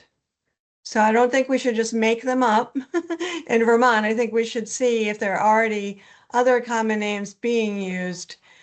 And then there's also a movement from different botanical groups to change the names too. So I think this probably would be a really great project for potentially an intern or a tech. I think most of them we can, there's not that many that we really want to change. And we can see what the other alternate names are and pop those up in the notes. So we're not talking about radically changing that much. We're talking about a handful. And yes, I agree that we shouldn't make things up. I was kidding when I said that, but Kate Just actually checking. suggested if we needed to make one up, we could use like the Latin translation. But in any case, we'll obviously just check to see what other names are out there if there's something commonly used that we can pop in, and we'll have them in the notes. So it might be slightly confusing, but people can look and see at the alternate common names. And you're right, you know, the reason we have Latin names is because there are always a million different common names and everybody gets confused. Yeah. But just to point out, there's different Latin names sometimes too, like if you go back to line 17, it's got the swallowwort, it's got like 3 different times. Oh, yeah, but We have that with some of ours, and we just do like, our standard is like parentheses equals like Arabis Mundii equals boa constricta unparentheses. You know, I go to ITIS, the International Taxonomic something, and because they have the synonyms, so they're like, this is the current official name, because there are international committees that decide on Latin names. So you can go find out what is and when we're supposed to be using. All right. Anyways, She puts her hand up so she can shed some light. Actually, I just wanted to note, I think we should stay away from adopting names from the epithets. Like, for example, Thunberg in Thunberg was a European like anthropologist who traveled to South Africa and like wrote questionable things about South Africans. So it's not always an improvement to take the name. So we should be careful about that and probably I would just try to avoid doing that. Do we need to keep in mind, just yes or no question, because I don't know the answer. Do we need to keep in mind that permaculture world might be operating with their own whole dictionary full of names? Yeah. They get excited about it. I don't know the answer, so I'm just throwing it out there. Well, This there's- sounds like it's really confusing and maybe I just thinking maybe are we done with the categorization? I feel like we can return to this I think it's an important conversation. I don't want to say it's not important. But like getting through the listings here and then we can talk more about naming, because it sounds really hard, like just what Mike said, what Grace said, like there's a whole bunch of, there's potential taboos, there's potential racist connotations, there's just a lot to unpack. But maybe we, within the Agency of Agriculture, on a smaller scale, can consider what's been discussed and maybe make a proposal that's been vetted a little bit more internally. And Bonnie, I completely appreciate the comment, but I just was thinking like we could talk about this for the rest of the meeting probably. I'm just trying to maybe get us back on track. And then I have to say I have to jump off. But you guys do you can do whatever you want. I have to make a phone call. I may hop back on a little bit later. And I don't mean to shut down the conversation, though I am potentially suggesting that. But anyway, that's just a comment to keep it moving. And we can come back and we can talk about this seriously, you know, with a little more, like maybe a little more structure, a little more research and all that kind of stuff. So I agree. We need to create a nice container with Agreed. this where we know we're coming into it so we can all do our research and come prepared, because this is an important conversation that is worthy of our time and effort. I guess Yeah. the other question is this within the scope of what this committee is designed to do? Or is this something that should happen at the state level outside of this meeting? Just thinking about what I am and am not. That's fair. Yeah. Yeah, I really think I was only suggesting it as. No, it was a good as something suggestion. that If you guys Yeah. want to change. then on it. Well, yeah, so maybe we do, yeah, it's typical, and like maybe like in the actual, I know in the old rule, like we had common names in there alongside the Latin names, but maybe we don't, like in the actual like legal list that we're maintaining, which is adjacent to the rule, like maybe there aren't even any common names, but obviously like we'll need the common names for like any of the other material that's. I think we need the common names, but I think we could just In the, propose, well, in the like. because nobody knows what the hell the plants are, so. Okay, well, I know, but like yeah, deciding. I think we know that we need to figure this list out a little bit more. Right. And I think what we can take as a team is these comments and the sentiment. I just want to really thank you, Bonnie, for flagging that, because I get tired of raising my head about that. Thank you. That really, really Yeah. makes a difference. So what we can do is maybe just come up with some options, and then at a future meeting, we can talk a little bit more about it. And we'll also, Steve, figure out if that is something that just the state or this committee is, should be involved with.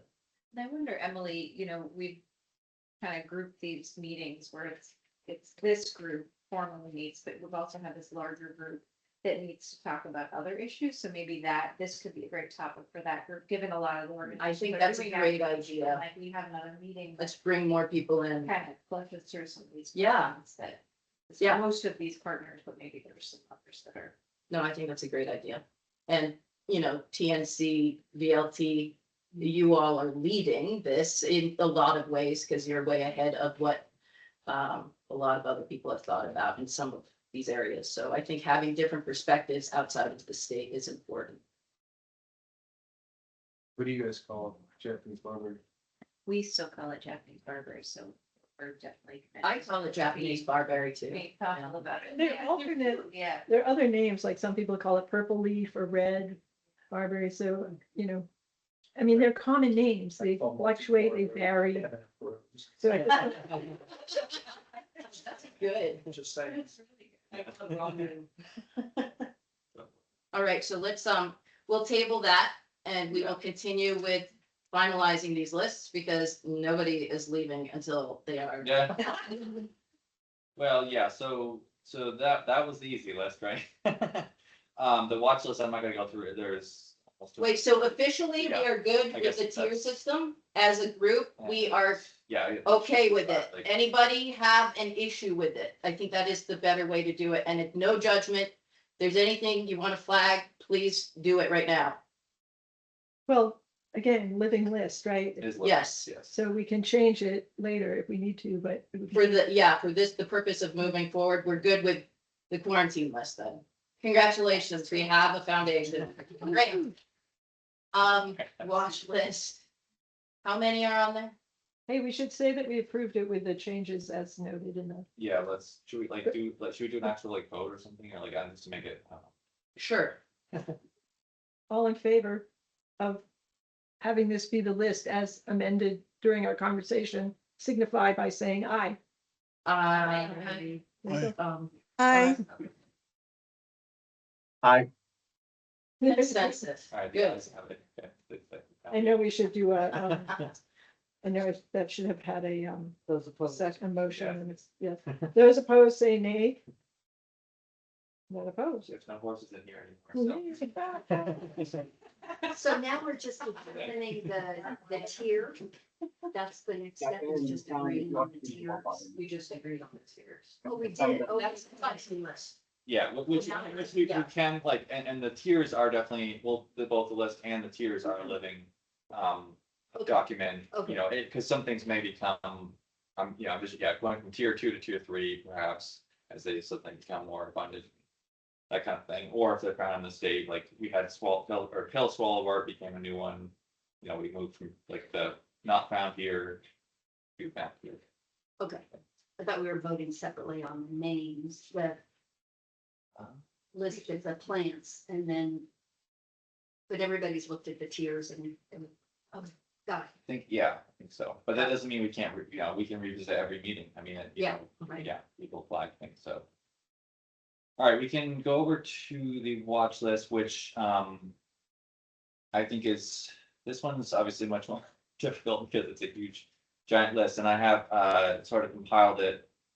The best of my ability from other states, kind of our surrounding, northeastern states, along with sort of a historical watch list and other ones that have been flagged. And ideally, we don't have like a full PRA for each one, but we have like people can kind of suggest based on a form to add these to the list. I guess I do have a question, Amy, if we are, do we need, because the watch list isn't it's an official list, but it's not like a regulatory list.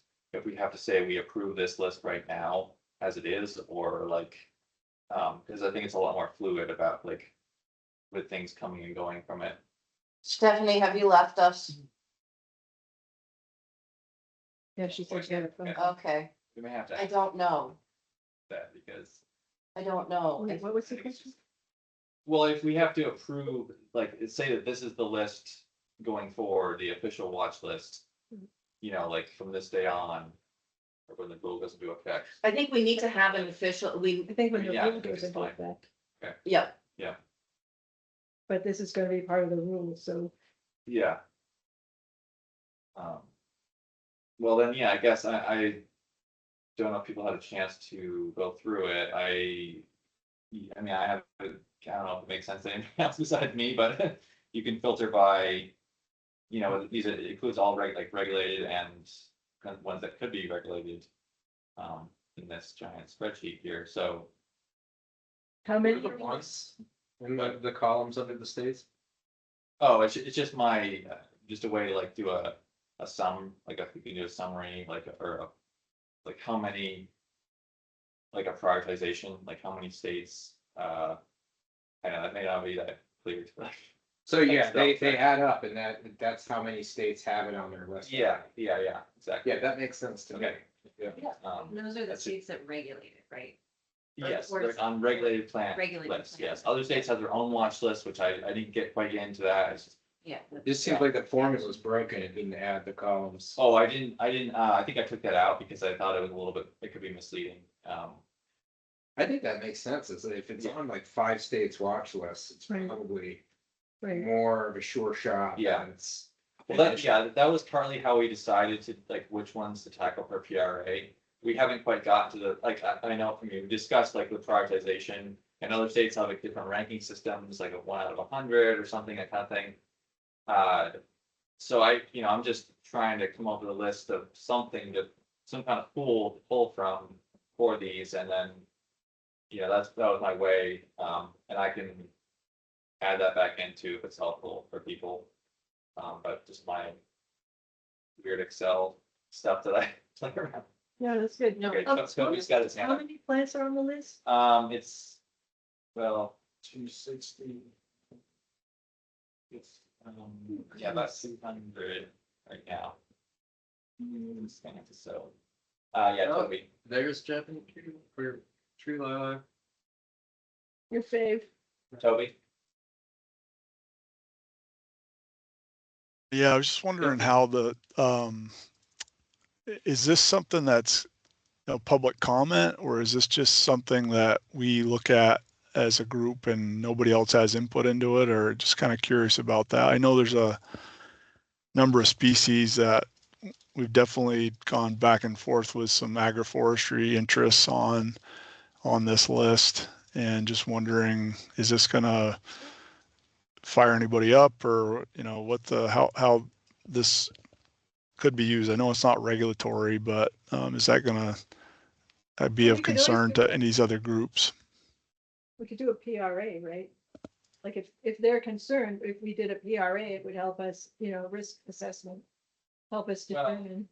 Yeah, I think the point is that these are just sort of flagged as something that is on some kind of radar, and it's really hard to put things into boxes. Like, I mean, all these, that's why I was leaving to like the minimum standard almost as being like, if they're regulated by other states, then, that work has been done and I can get the PRAs for those. There's a couple on other ones like we had on our historic watch list, which actually weren't on other states' regulated list yet. There's only a handful of those, but yeah. So I mean, I don't know. I mean, some people might have a negative reaction to seeing some of these on a watch list, but that also doesn't mean that they are like, if they're not regulatory, it's still, Well, it's plants sold and- that could become plants of concern. Plants Yeah, that have or maybe- landed on our radar that might be problematic. based on scientific evidence. Right. These aren't arbitrary, these are Right. arguably based on some sort of foundation, which is why, other states aren't arbitrarily Right. putting it on. So I Right, think but they're that is- either not here or we haven't found it to be problematic, right? And I would say if Whole people, mix. I mean, honestly, if people are fired up about something on their list, I think that's a fair question for them to ask. Why are they fired up and why is it on our list? I think that's a tension that is our responsibility to introduce, even if people are going to be uncomfortable. There's no regulatory action on this. It allows people to make their choice If they see something on this list and they still want to buy it, they are not in violation of anything, but they're making a choice. And I think it also it could encourage people to do a PRA and say, okay, maybe it actually isn't a problem and for the foreseeable future. And so that kind of reaffirms that it will stay on the watch list, or maybe, I mean, I don't know, you say we could like taking them off the watch list entirely. Yeah. But it's unlikely. Yeah. So that just, So is there, I guess, is there a defined criterion for what makes a list? So is it all plants that are within a certain range in the different states? no, so this is where I do kind of want the committee's help, and this is like an initial stab at it. I kind of came up with, or we all, you know, four of us, MAG kind of came up with this as just once to prioritize, based on geography and, you know, we tend to see the progression. We don't have in the rule, like we have, I think some basic criteria for what could be on the watch list. But it's not like you'll like always follow what Pennsylvania does or whatever. That's just so when I like, yeah, I don't know, it was kind of a best effort, you know, with the watch list. Based on existing Yeah. information, these are plants we are concerned might become problems. Maybe they won't. And I mean, So there I could think be, you're right, it could include, you know, much further afield, you know, I have another version that includes like Oregon, Washington, your West Coast states or Midwest, or, you know, any number of things. Yeah, I guess with But- I think Sorry, that, sorry. Kim has. her hand. Sorry. Kim, go ahead.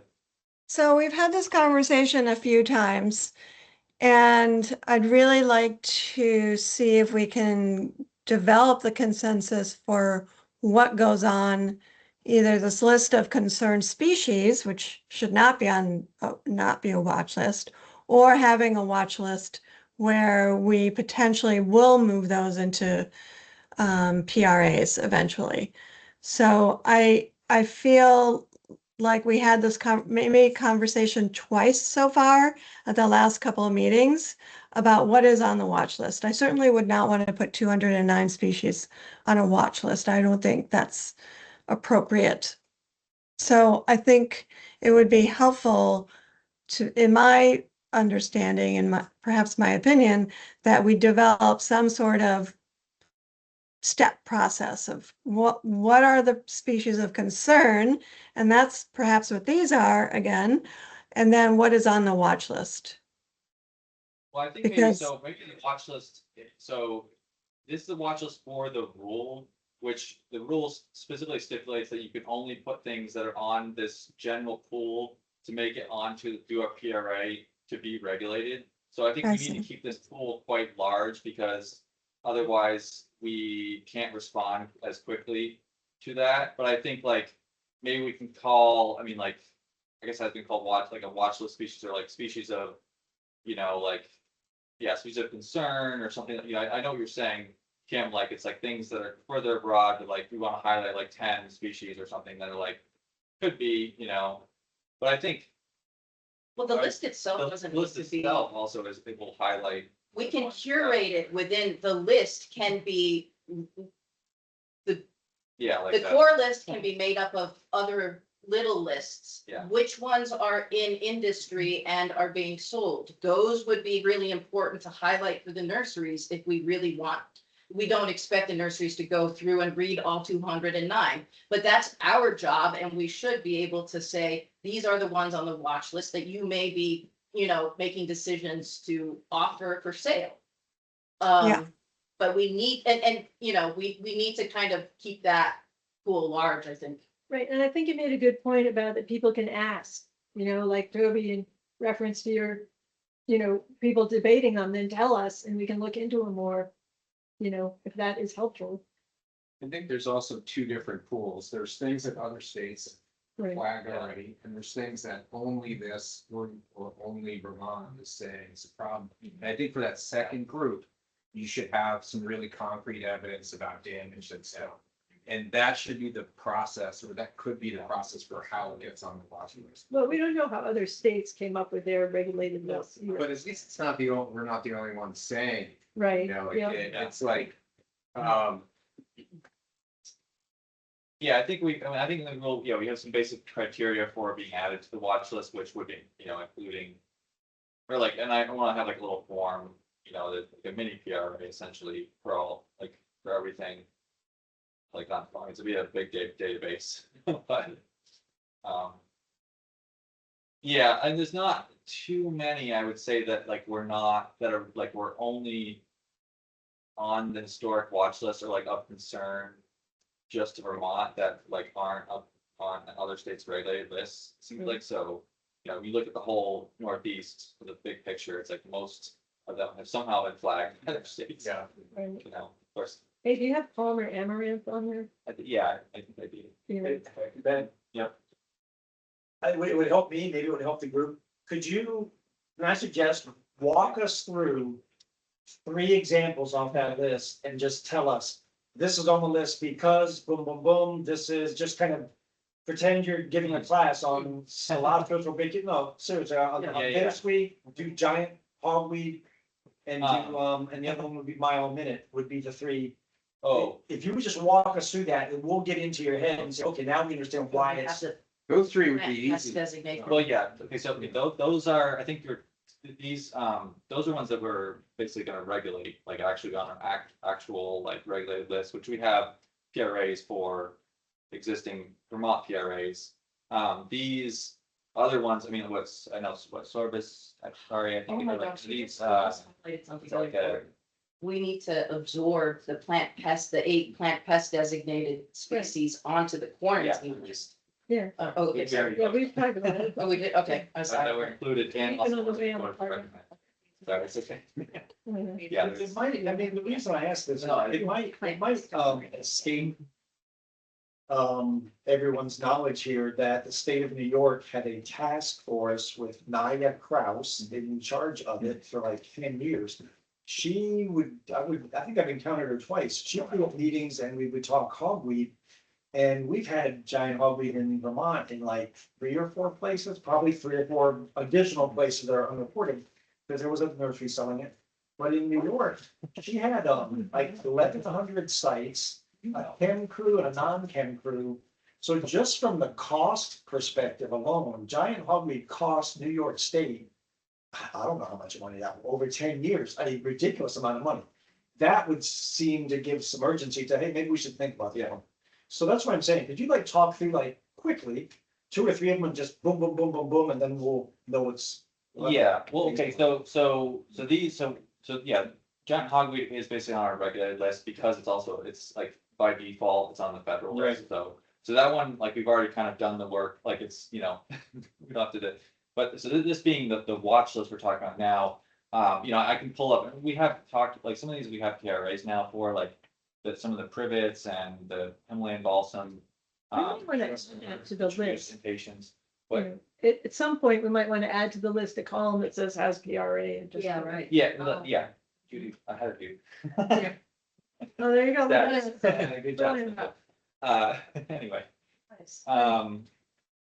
So these, and it's like a set of, like a pipeline, if I say pipeline, is how we're gonna work through these, and prioritizing is hard, but I think that's why I was doing with some of the states that, like every single state except for us have it on their list, things, then we're like, hey, we should probably get on it. Yep. Of course, other things could come up, like suddenly it's found here, we really need to respond to it, maybe it isn't found in other states. If there's any number of scenarios, I'm just, trying to do like the best approach that we can come up with here. A lot of these, I don't know, I'm not even that familiar with them, but I think, it's like called Russian log or something. I mean, there's different ones that are not as familiar, but the other states have, done the work, and, and we also need to, do our own work if we're gonna fully regulate them. But, we can utilize information. And then another thing is, I mean, I would hope that we don't put all of these on our regulated list, because again, I feel like the regulated plant list is a tool that helps nurseries not purchase regulated stock. But if you have an enormous list, it's much harder for them to achieve that. Even with sorting and spreadsheets and AI, I mean. Well, we can ask them, Yeah, like, I mean, how that- many I mean, species well, can if you- you're, well, you should be doing.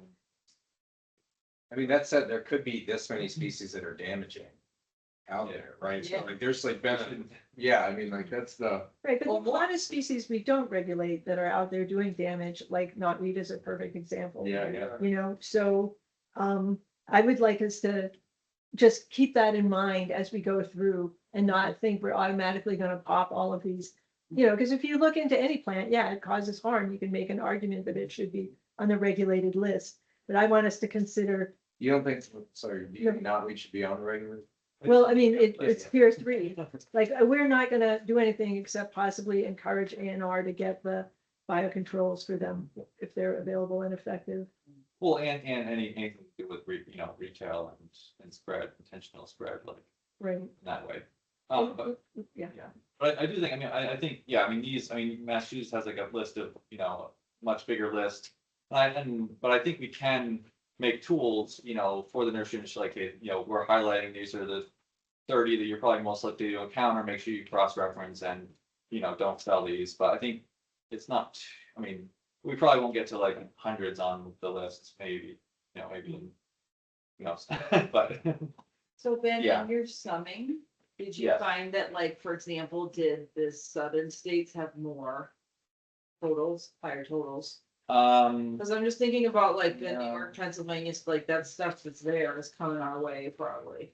Yeah, in terms of number on the list, I think Massachusetts has the most. Oh, A really? lot of it's also just like political will, like nursery, like lobbying, and who knows, there's all different reasons why.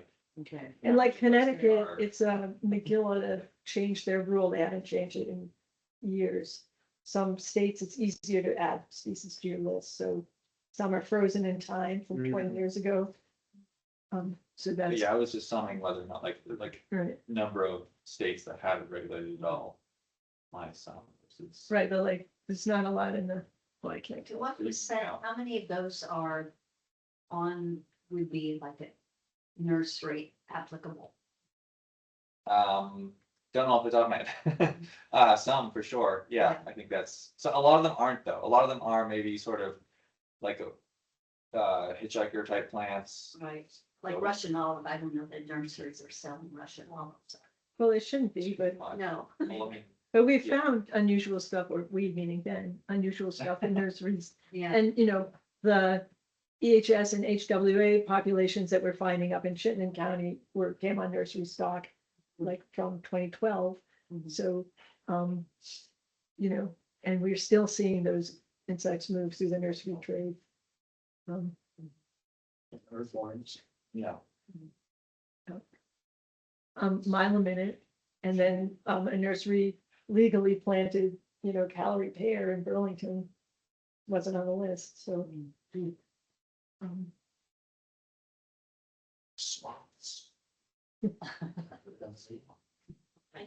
I just say, I feel confident in your, Okay. the work you've done. Yeah. Yeah. I'm not gonna stick with positive. Yeah. I think- Well, does it, yeah, Yeah.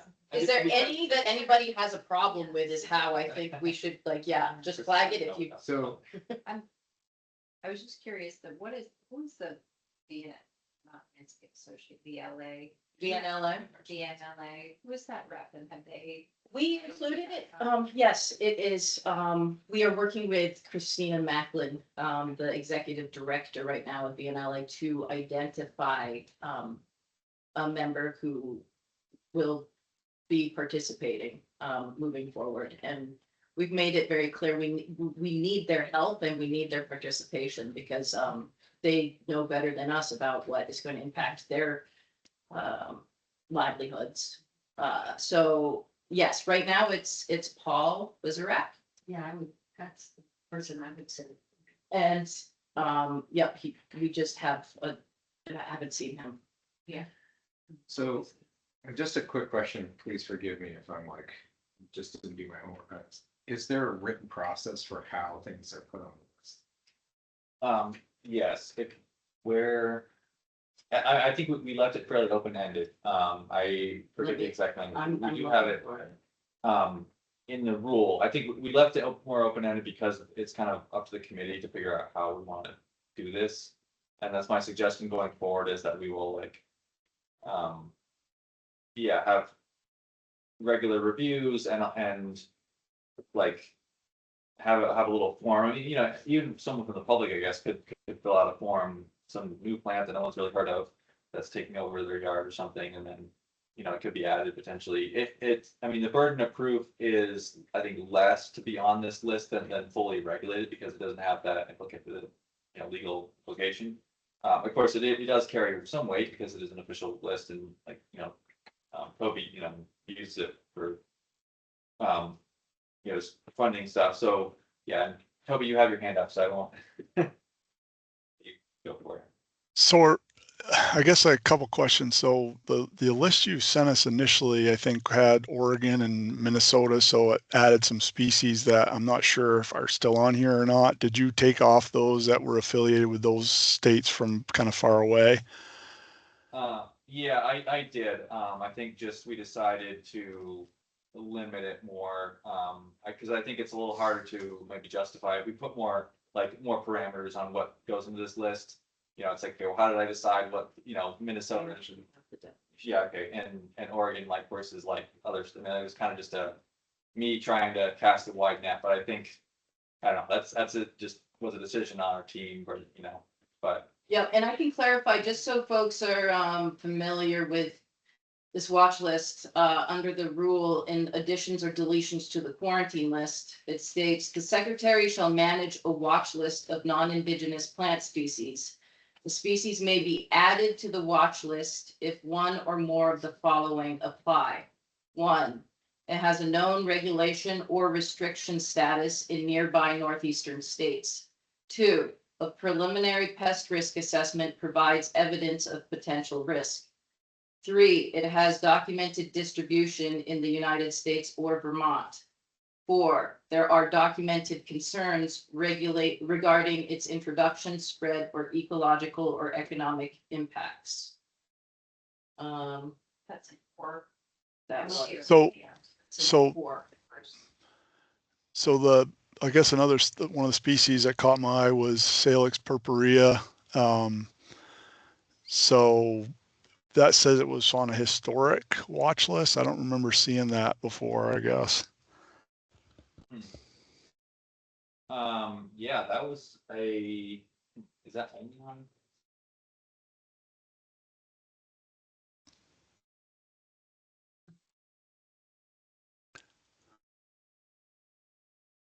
Yeah, that one, I think so. Is that like purple willow or something? Yeah, that's a good question.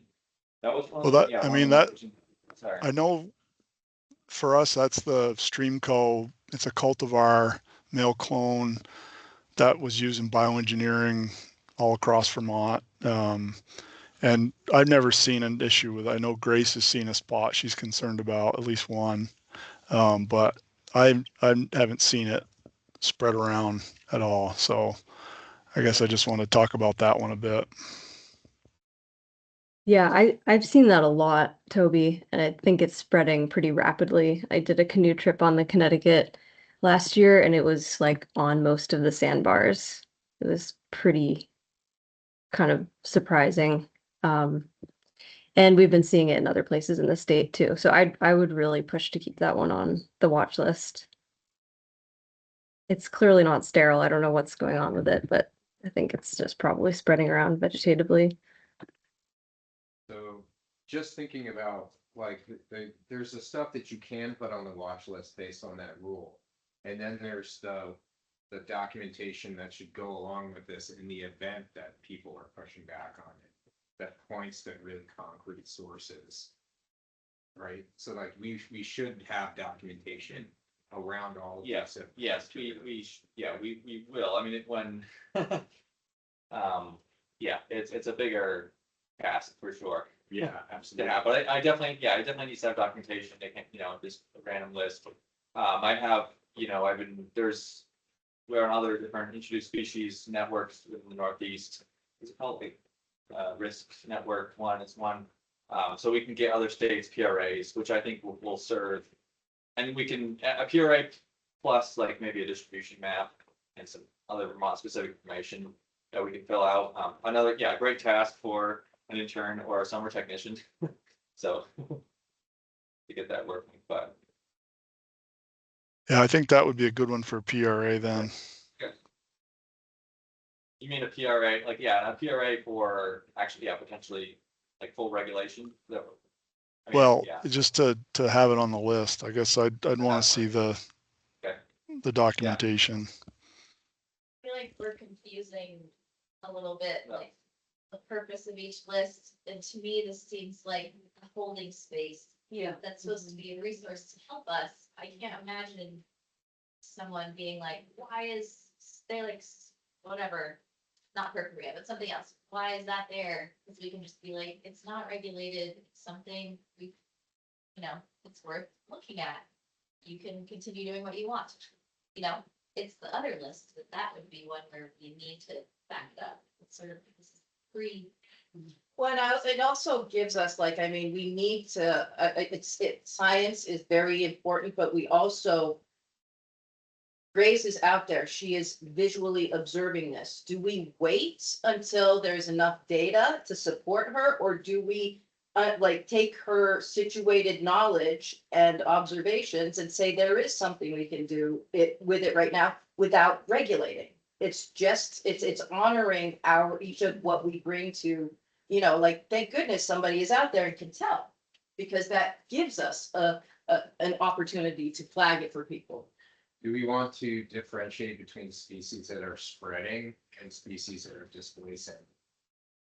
Because if you try to regulate every naturalized species in the woods, that would get really tough. Yeah, I think that's where the damage comes in with the IPM framework, right? It's like you're taking action at the point where you see damage occur. I think for a watch list, that's fine. But yeah, to go to the next level. But I think, so this is the only thing I would say is like, I think in order to set that up for success, there should be a written framework for how decisions get made to put it on the list, so that if people have questions, it's not just all on him. I agree. Right. Right, but another thing to point out is, like Bonnie said, it's not regulatory, it's more like an alert system. And people can request, if I remember correctly, that things be added or removed from this list. So people with a problem, and they can just, you know, petition us to say, we want this removed for these reasons, or we want these added for these reasons. So it's not like this is a fixed, rigid, you know, we put it on here to, and you are gonna suffer. It's open to discussion. It asks for engagement. Right. If people, it asks for curiosity. Right. Why is this on? And let's just, like Toby actually, you know, ask the question why, and I think that's fair, but that's the question that we all need to be asked. And I think so, instead of having our scientific criteria, because some of this is a gut feeling list, we simply say, if you have a problem with something on the list, you can request it be removed, or you can request something be added, or you can ask us what our justification was. Yeah, share your experience. And share, yeah, exactly. You know, as opposed to like, we put it here for these rigid reasons. It's like you're free to engage. And that's, we'd encourage. Well, I think the bigger question is for Toby, just turning it back, what are you concerned about, and why is it a problem that it's on this list? Is it because you actively are planting it right now under the assumption that it is sterile because there's no data like that's been shown? I just want, Well, we need to nail down why. I mean, it is one of our conservation plantings. I know of one nursery that still has stock, and they're using it periodically. You know, so I guess I would just want to know more about it. Because last I heard it was at one spot, but it sounds like it's more than that. I mean, I definitely have seen it around. I guess I haven't seen it regenerating or whatever, but that would be a discussion to have with Grace, I guess. So with this knowledge, if it was on our watch list, would this be something that you would look at and maybe think twice about maybe planting it in the future? Not that you have to, but I'm just wondering what the impact would be Well, yeah, so this, I mean, that's part of the agroforestry discussion as well. So if something is on the list, then we're probably, well, we're not going to plant it. We're not going to fund it. So that has implications that, would Okay, be so of that is concern the to some primary people. implication, like, just in terms of options?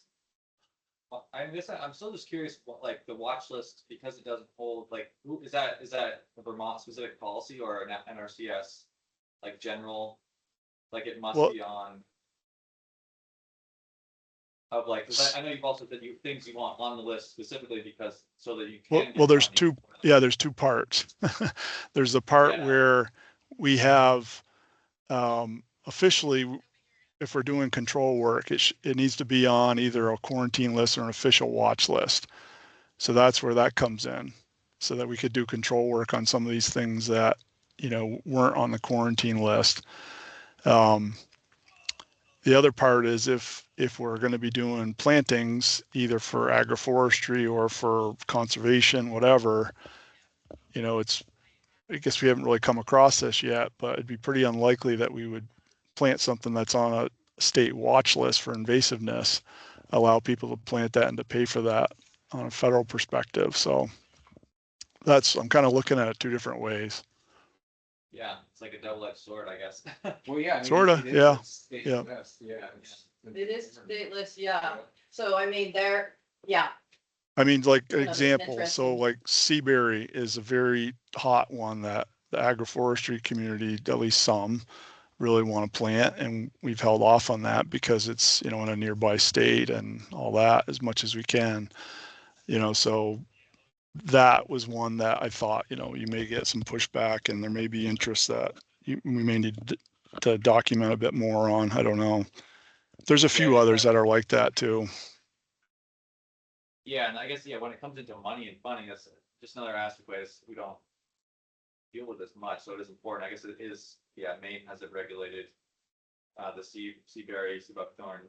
And at the same time, I just want to name that this is a Vermont state list, and if Yeah. there is a collective desire to act a certain way to protect Vermont, that's what our priority should be.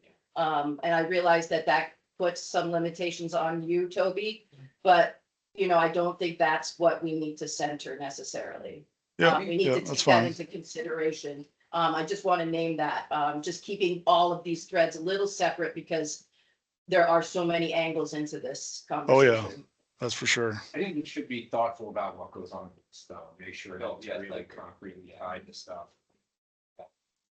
No, I mean, but I think I would have, I mean, as a agroforestry enthusiast myself, and sea buckthorn is really cool. It's like, yeah, I don't, maybe it won't be regulated in the state, ban, but I mean, still one that is kind of, it's worth, yeah, watching, and we just want to get more information about it. I think the main reason that Maine has it is because they have environments where, like, different habitats that it can really take off in more than I have seen it really in Vermont taking out so much. But of course, with everything changing, it could. So yeah. That's a good point, Emily. It can't be everything to everybody in every situation. We can try, and we hear you. I think that's really important. And then also just looking at the totality of the situation. What is this watch list? It is actually not regulatory. So if you wanted to, you could still make the choice to use it and you're not breaking any laws, and it becomes a values-based choice about why wouldn't you use it if it's on Vermont's watch list, or why would, all of these things. It gets into personal choice. I mean, can there just be additional stipulations in the grant or something that's like, must be grown in a certain way that meets the standards, like that it won't spread or something? I mean, I don't know. That's getting into the weeds, but It's better to be more inclusive than not for the invasive control part of things. So that it's fine. It's fine the direction this is headed. Okay, well, thank you for flagging it because that is an important part of the story that we need to include too.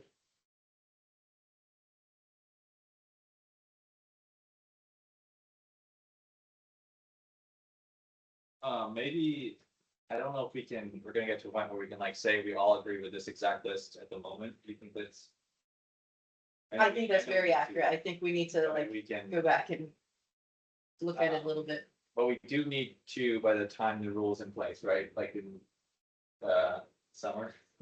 Yep, yep, Yeah. I would say we should get something out by like mid-June, solidify something. Do you want to try us and have a vote? Well, I just don't feel confident, like, I feel like Yeah, I wanna go through each.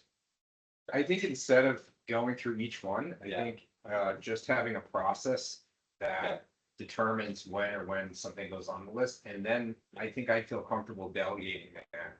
You know, like that, instead of voting on Yeah, your you're plan. Yeah.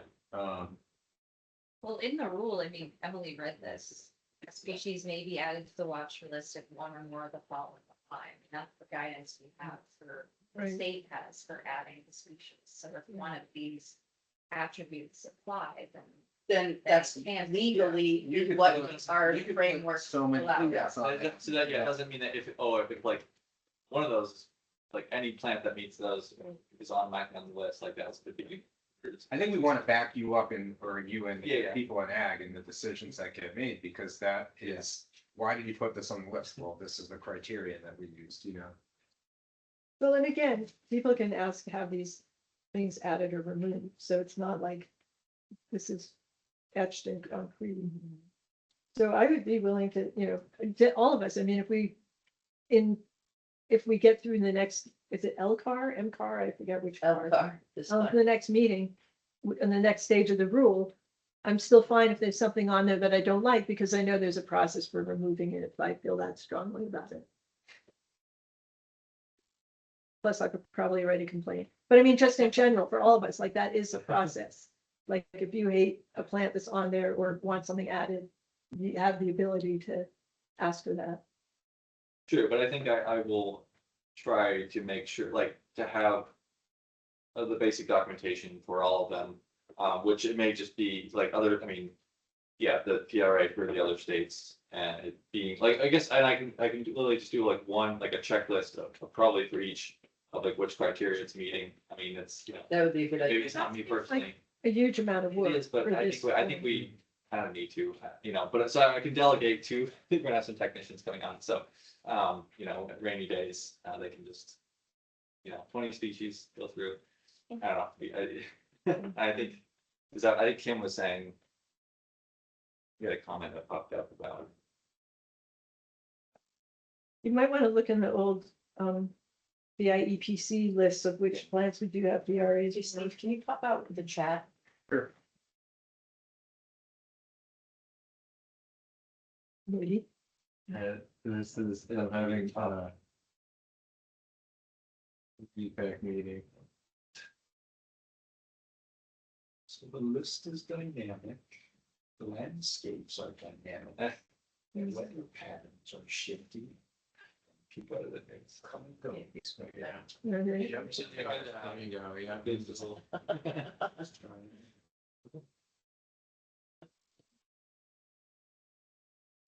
yeah, the list in the email was the most recent one that Where we're. is it? Oh, here. There you go.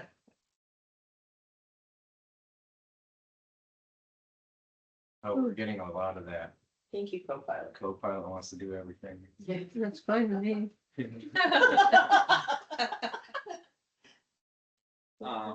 Maybe I can also, Kim, perhaps I can go through it and flag, like, highlight the aquatic ones, and if you maybe. Wait, I'm sorry, so this is a watch list, they're not on the actual list. All that documentation we use when we put them on the actual list.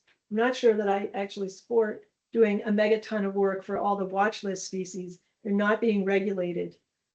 They may not be regulated, and when we move them to being regulated, we will go through and do all the documentation. They don't want to put the Yeah, cart we in front of we them. still need something to show, like what Kim was saying, like, I think, Well, otherwise, otherwise it's Legal just like. criteria for okay, getting I can- on this list. Like, I can just say, okay, let's add some, It is an important like, list. something, That's- but, and don't worry, Judy, you want this work on. No, I don't mind looking at it, I'm just But- like, Dividing- let's think about what this list. I know, is. But you're right, there are legal Yeah. stipulations for what goes on it, so, sorry. If you want to tell Yes, yeah, we can Whatever. chop it up as Or well. something. Yeah. I guess the question is, does that need to be done before the rule? Because, I think what we need to vote on is, Actually, most can of we them have in accept this list as long as there's a framework and a, what we're going to do next to provide the rationale? And actually, in the list, the first thing it asks is whether other states regulate, and you have that for most of the species. It won't be that, Yeah. it won't be that many, Historical, so that we really, right? most all of them are meeting. One of them. Yeah, at least. Yeah. Here are the most And yeah, and I would say that if it is regulated in another state and the answer is yes, that is enough. Yes, and that's on there already, so. Yeah, and then we go through, then our job is to go into this pool at some point, and then that's on us as subject matter experts to prioritize which PRAs we want to bump up to regulation level. Yeah, so I mean, I think this provides the framework for a lot of it, right? The Right. word documented is in both Right. of the last two. So you would just need the documentation that points to it. Right, and we have that, I mean, if, Yeah. like the first one, which is if it's regulated in another state. You're right, all of those are Right. already on the list. Right, and then, so either a preliminary PRA, which we haven't really defined, Yes, distribution. Yes, and I think, yeah, there's, Grace. that was one of our hopes, Grace, is that, we would be able Because- to. And it is a much more fluid list that I think we can, I don't know if we necessarily need, A formal process. right? well, like the form, but like to I'd like like to ask. decide on it in every meeting, or maybe we find like we said, okay, these are the brief like updates for each meeting, but Okay, yeah, I would one, say Grace. we have ones to flag. What's that? Oh, go ahead and which, do you have suggestions that you want to include? Well, there's a couple things that are already here and spreading in certain areas, sort of contained areas for now, that come to mind that I just think would probably rank above some of these other species on here that are, you never know what's going to happen. So it's hard to draw the line, but some of these are likely probably never going to be an issue in Vermont. So like sedum sarmentosum, sedum ternatum, sedum album, some of these plants that you'll see just completely taking over these particular areas in some of the Lake Champlain limestone shores. We might want to include things like Cyperus fuscus, that flat sedge that was first found in Vermont this past fall. That was the first record, or recent record from New England. So we don't really know how it's going to behave. It might be completely fine or maybe not. So just keeping our options open. I was also wondering why vinca isn't on any of our lists, unless I'm just missing it. That's a good point. Yeah. It's on our Green Mountain list. Great additions, thank you. Isn't that on VT basis? And combined. Yeah, but it being up there doesn't mean it's regulated. Yeah, well, that would be a great one, and maybe one that, the prioritization of all these is sort of another conversation. But yeah, I think. Yeah. Grace, if you could send me that number of species that you were mentioning, that would be good. And I think. Yeah, I'll do it's that. not- It's not like, I think we just need to have something go off like for the start of the rule, but like for the watch list, I think like we'll make it very easy to add species as we go. So like don't be worried if we don't have on like the one we. In June, Okay. July. Like it's. Yeah, So that we'll makes take sense. 14 years to update these things Yeah. anymore. Okay. Symbolically, could symbolically start with a watch list of 10. We could decide that in 5 minutes and There you then go. add another 100 in August. Good point. But just to get Something. the framework in place. Yeah. Yep. 200. Just one last It's- thought, yes. so you're talking about Jim's very thorough advice. Well, if you want that times 10, you could send any draft lists like this to the Flora Advisory Group, or I could facilitate that. those are the people who are out, on the ground, like working as professional technical botanists all the time. And you would get a lot of feedback, maybe more than we're bargaining for, but a ton of feedback on how to prioritize these additions, species that likely are not going to ever be problematic, species that should be priorities for PRAs. So just something to consider. That's a great, great piece of feedback. And who are you talking about? Anyone in particular or any group in particular for that? Yeah, it's the Flora Advisory Group, which Matt Oh. Peters is the chair of. If people have worked with Matt, he's one of the best botanists in the state. And I'm highly involved with that group, so I could pass any lists around. But it's a group of about 15 botanists who give advice to the Endangered Species Committee on rare plant issues, but they have a lot of opinions on all of our plants. Well, if you want to constrict the amount of input, you just say, invite them to contribute their number one of concern. And then we'll get back to you next month. We can control the amount of information that comes in. But I see, it would definitely be useful, from perspective. Yeah, I think it's important. So Grace, that's extra work. And if we want to incorporate that feedback in, it's going to have to be done in rather quickly. Is that something that's realistic? I think that's up to you. I don't want to put a bunch of extra work on you, but I think we could tell the group, like, we need the feedback by this date, and if they can't give it by that date, then that's Well, fine. except I'm for the sure a watch couple list. people could. Well, if it's for the watch list, I would suggest we just wait till the rule passes and then take their amendments after that. And which watch list are we going with to go live with the rule? I would just say do as many as possible, gives you more leeway.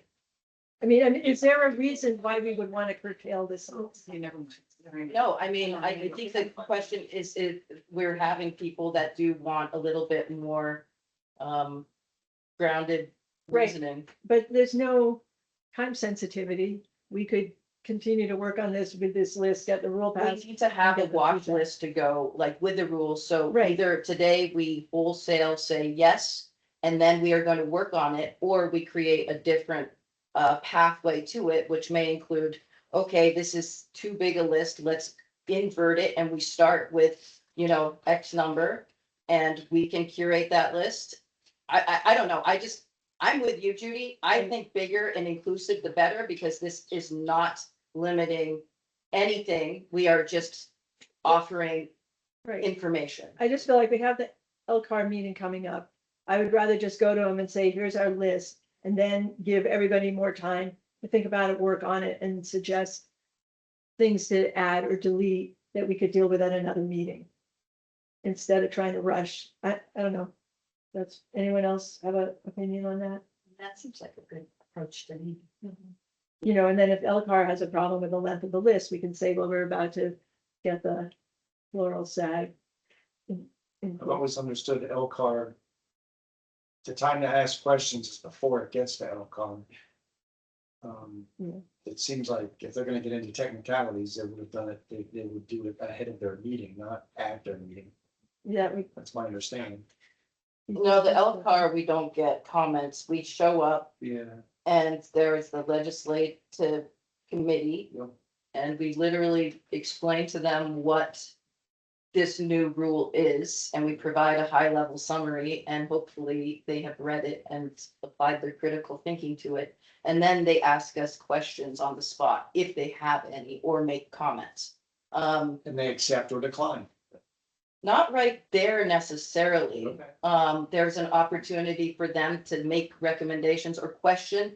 The questions that come up, they will give us time to come up with replies for. It's not, we would end up writing a whole document in response to whatever their issues are, if there are any. But the fact that we didn't have any issues with ICAR or during the public comment period, and it wasn't through any sort of caginess. We tried to be as transparent and inclusive as possible. There has been no pushback anywhere around this, which I think is telling. This is potentially a political hot topic, but when you actually base it in something that people, it's accessible and people understand, and there is that option of learning before being told no, people are responding to it well. Well, they might be inspired to more funding and more energy and more attention the longer the list is. You know what? Yeah, maybe. Give them the whole enchilada. It ain't easy being out there growing stuff. Okay, so is there anybody here who is, and no judgment, you're allowed to say that, you don't agree with presenting this particular watch list to LCAR when we go and present on the rule on the 28th?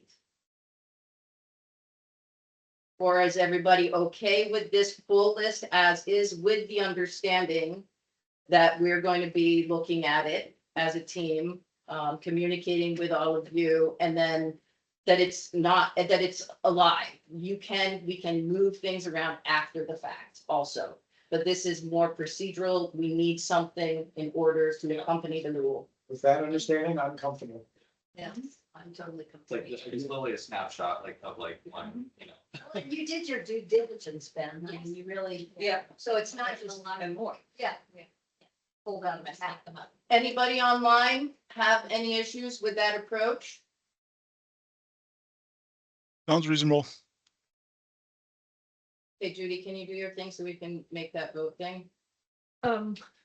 Right, so, I'm asking for a motion to approve the watch list as it is now with the understanding it can be amended in the future. All in favor, oh, we need someone to say, uh-oh. Well, we lost them. Technical difficulties. Uh-oh. You know, I should have said something. I noticed a message of countdown. Did anyone notice the countdown? I saw that. Oh, I should have said something, but sorry. That's really funny. Operation something. I love the fact that you were watching it and did not flag it for anybody. Yeah, that's pretty funny. Okay, so I need a motion. So move. Okay, you move. Okay, second. Second. All in favor, say aye. Aye. All not in favor signify by saying nay. Sorry. Now, Oh, God, Judy. All right, congratulations, everybody. We have a quarantine list and watch list. All right, Just thank you, everybody, for your understanding. It's great. But they're live, so don't, you know. Yeah. Now, will you add Grace's comments though to this list? Yes. Yeah, and we'll probably run it by Laurel Sag. I think that's not a Yeah, bad but I idea, think. but we don't have to keep rush. the actual list Yeah. of what Yeah. would be like, patient fee, Yeah, Yeah. like the additional comments right. would be. It could even, it was just gonna be, yeah, a little bit scientific names, they call it. They won't, well, hopefully, I doubt that they are going to be factoring Miller. Yeah. Yeah, I don't think so either. I mean, they might, Well, all that. yeah, and we could just say it's a living document. We will continuously solicit comments and feedback. Okay. So Yeah, good way to do. yeah, that is. Okay, so with that, okay. Oh, yeah, yeah, thank Ron, you so much, Bonnie. Great to see you. Thanks. Kim, this is one thing that I think it is important to talk about, just in terms of continuity from last time around Nalumbu Lutia. And I know that you've put together a PRA, and what do we want to do about that today? Do we want to just continue conversation and hold the vote until next time? I What do thought people we think? agreed at the last meeting that we would put it forward this meeting to put it on the list, which is why I dove into it a little deeper. I'm okay with that. But I'm also good with the conversation because it is a tough one. Because one of the reasons why I want things on the checklist for the watch list is because of this example that it's native in some places and protected in others and listed as a regulated species. all around us. So it's a tough nut to crack. Well, with the idea that you did fill out the PRA, do you want to take the lead and talk us through your PRA and then we can talk about it? Sure, I have to pull it up quickly. Yeah, I'm trying to find it on my phone. Maybe if I just go to the email and just pull it up from the email. Be faster. Well, oh, can we put it on the screen? Or I do could we have- share mine too. Let's see, I sent it on Tuesday. I got it. There we go. I found it.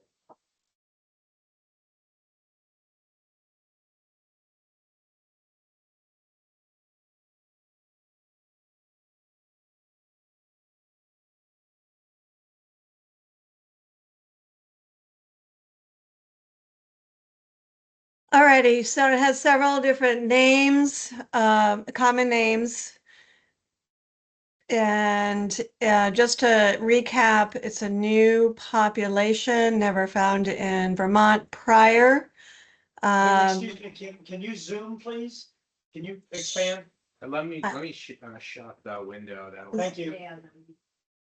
You're welcome. Maybe I'm just gonna go to the bottom to show you what it looks like too. So it's a very beautiful plant. It has these very erect stems with this beautiful flower, and then it has a showerhead-like seed pods. It has hydrophobic leaves, which is very interesting. Look at the scale of these things. They're amazingly large, and they can kind of stack on top of each other. That we see that with water chestnut as well. They do have these amazing, very firm root structures. That's like a really tough rope, basically. And all of the roots are interconnected. So even just pulling this one up was very difficult to do in a kayak. We have, and so you can also just see the scale of how large these plants are. And then you can see in the background, basically the mats that are forming down in this area. So we initially found it in 2022, and we worked with some botanists down in that area. Arthur Gilman was one of them, and probably some of the folks that you're talking about, Grace, on your RTE committee. So they're the ones that kind of initially found it. And Lori Callahan, who's our contractor down there, found out about it, and then they alerted me, and I had some conversations with the botanists way back in 2021 about like what it is and where it was found.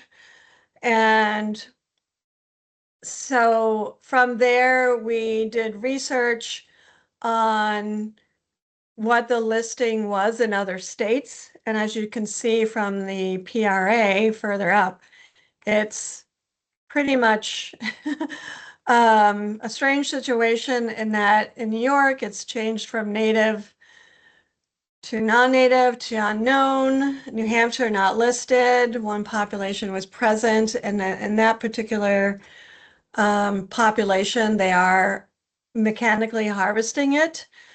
However, they gave that up last year, and they're going to go to try to do herbicide treatments. I doubt that it will work because that root structure is so persistent. And certainly the mechanical harvesting also did not work because of that root structure. So it really is just mowing the grass, but even that is just, you look at the size of those plants and they're enormous. Are chemical treatments an option? Chemical treatments are not, and I talk about that.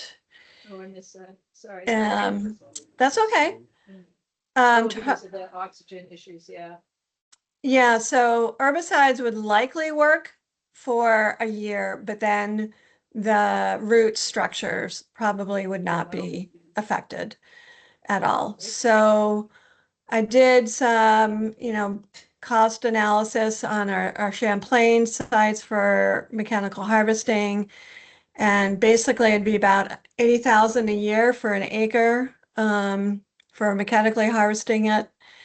The herbicide treatments would likely be less, they usually are, but it would just be an ongoing treatment. And because of the impacts to the non-targets, this wetland complex is a lily assemblage, so those lilies would likely get impacted.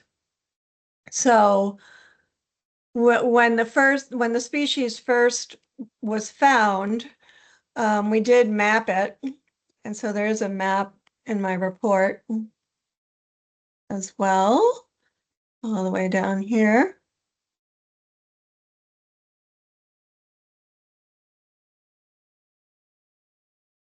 God, the thing sounds like a nightmare. I can't ever get rid of it. Yeah, so when we first found it, it was, kind of limited in the population. And there was, conversation about trying to hand pull it. But, hand pulling would probably have cost $100,000 that first year. And I didn't have money, nor crews, nor anything to hand pull it. So we just been watching the species basically expand its range. And this fall section up here, this is like a sedimentation pond. We think that's where it was planted for memorial purposes. And then it started showing up in these other locations. So Lori Callahan, the contractor that we work with for water chestnut operations to keep an eye on water chestnut in the Connecticut River in this area, she checked out the site and then remembered that there was no Nelumbo in like 2020, 2019 or something. And it was in 2021, 2 years later, that this patch was found. And she thinks it was due to somebody planting it in memory of someone. So this Site in the state? It's the only site in the state, that's correct. Okay. Wait, I thought you said you thought it might be in another location. Yeah, another location further down this area, it was noted on iNaturalist, and we didn't get a chance to get down there because the drought and the waters were too low. Yeah. So this particular sediment pond where we think it initially started is now entirely Nelumbo. There's nothing else in it. It's just entirely Nelumbo. So it's completely taken over the sedimentation pond. So likely the seed source came from this particular location and just found its way in here. This site is very shallow, even though it's the mouth of the river. And it gets really shallow, and this is a really high concentration of waterfowl migration routes and stopover. So they could have been spreading the seeds around, or it could have just been through hydrological means. So yeah, you can see that it's spread at least 3 times the initial size. You said herbicide doesn't work for this species?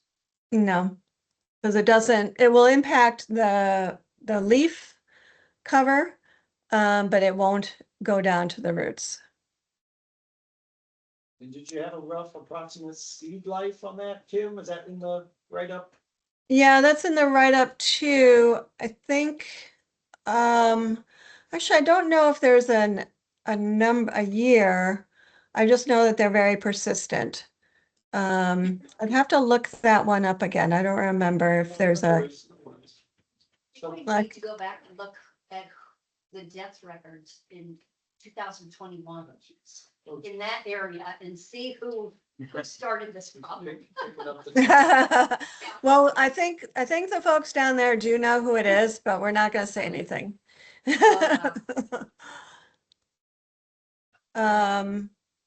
Yeah, I forget about, So Kim, is your recommendation to just try to control it through, like you said, mowing? Or what, no, I don't have, this is really hard because we don't have any funds. It's in the Connecticut River.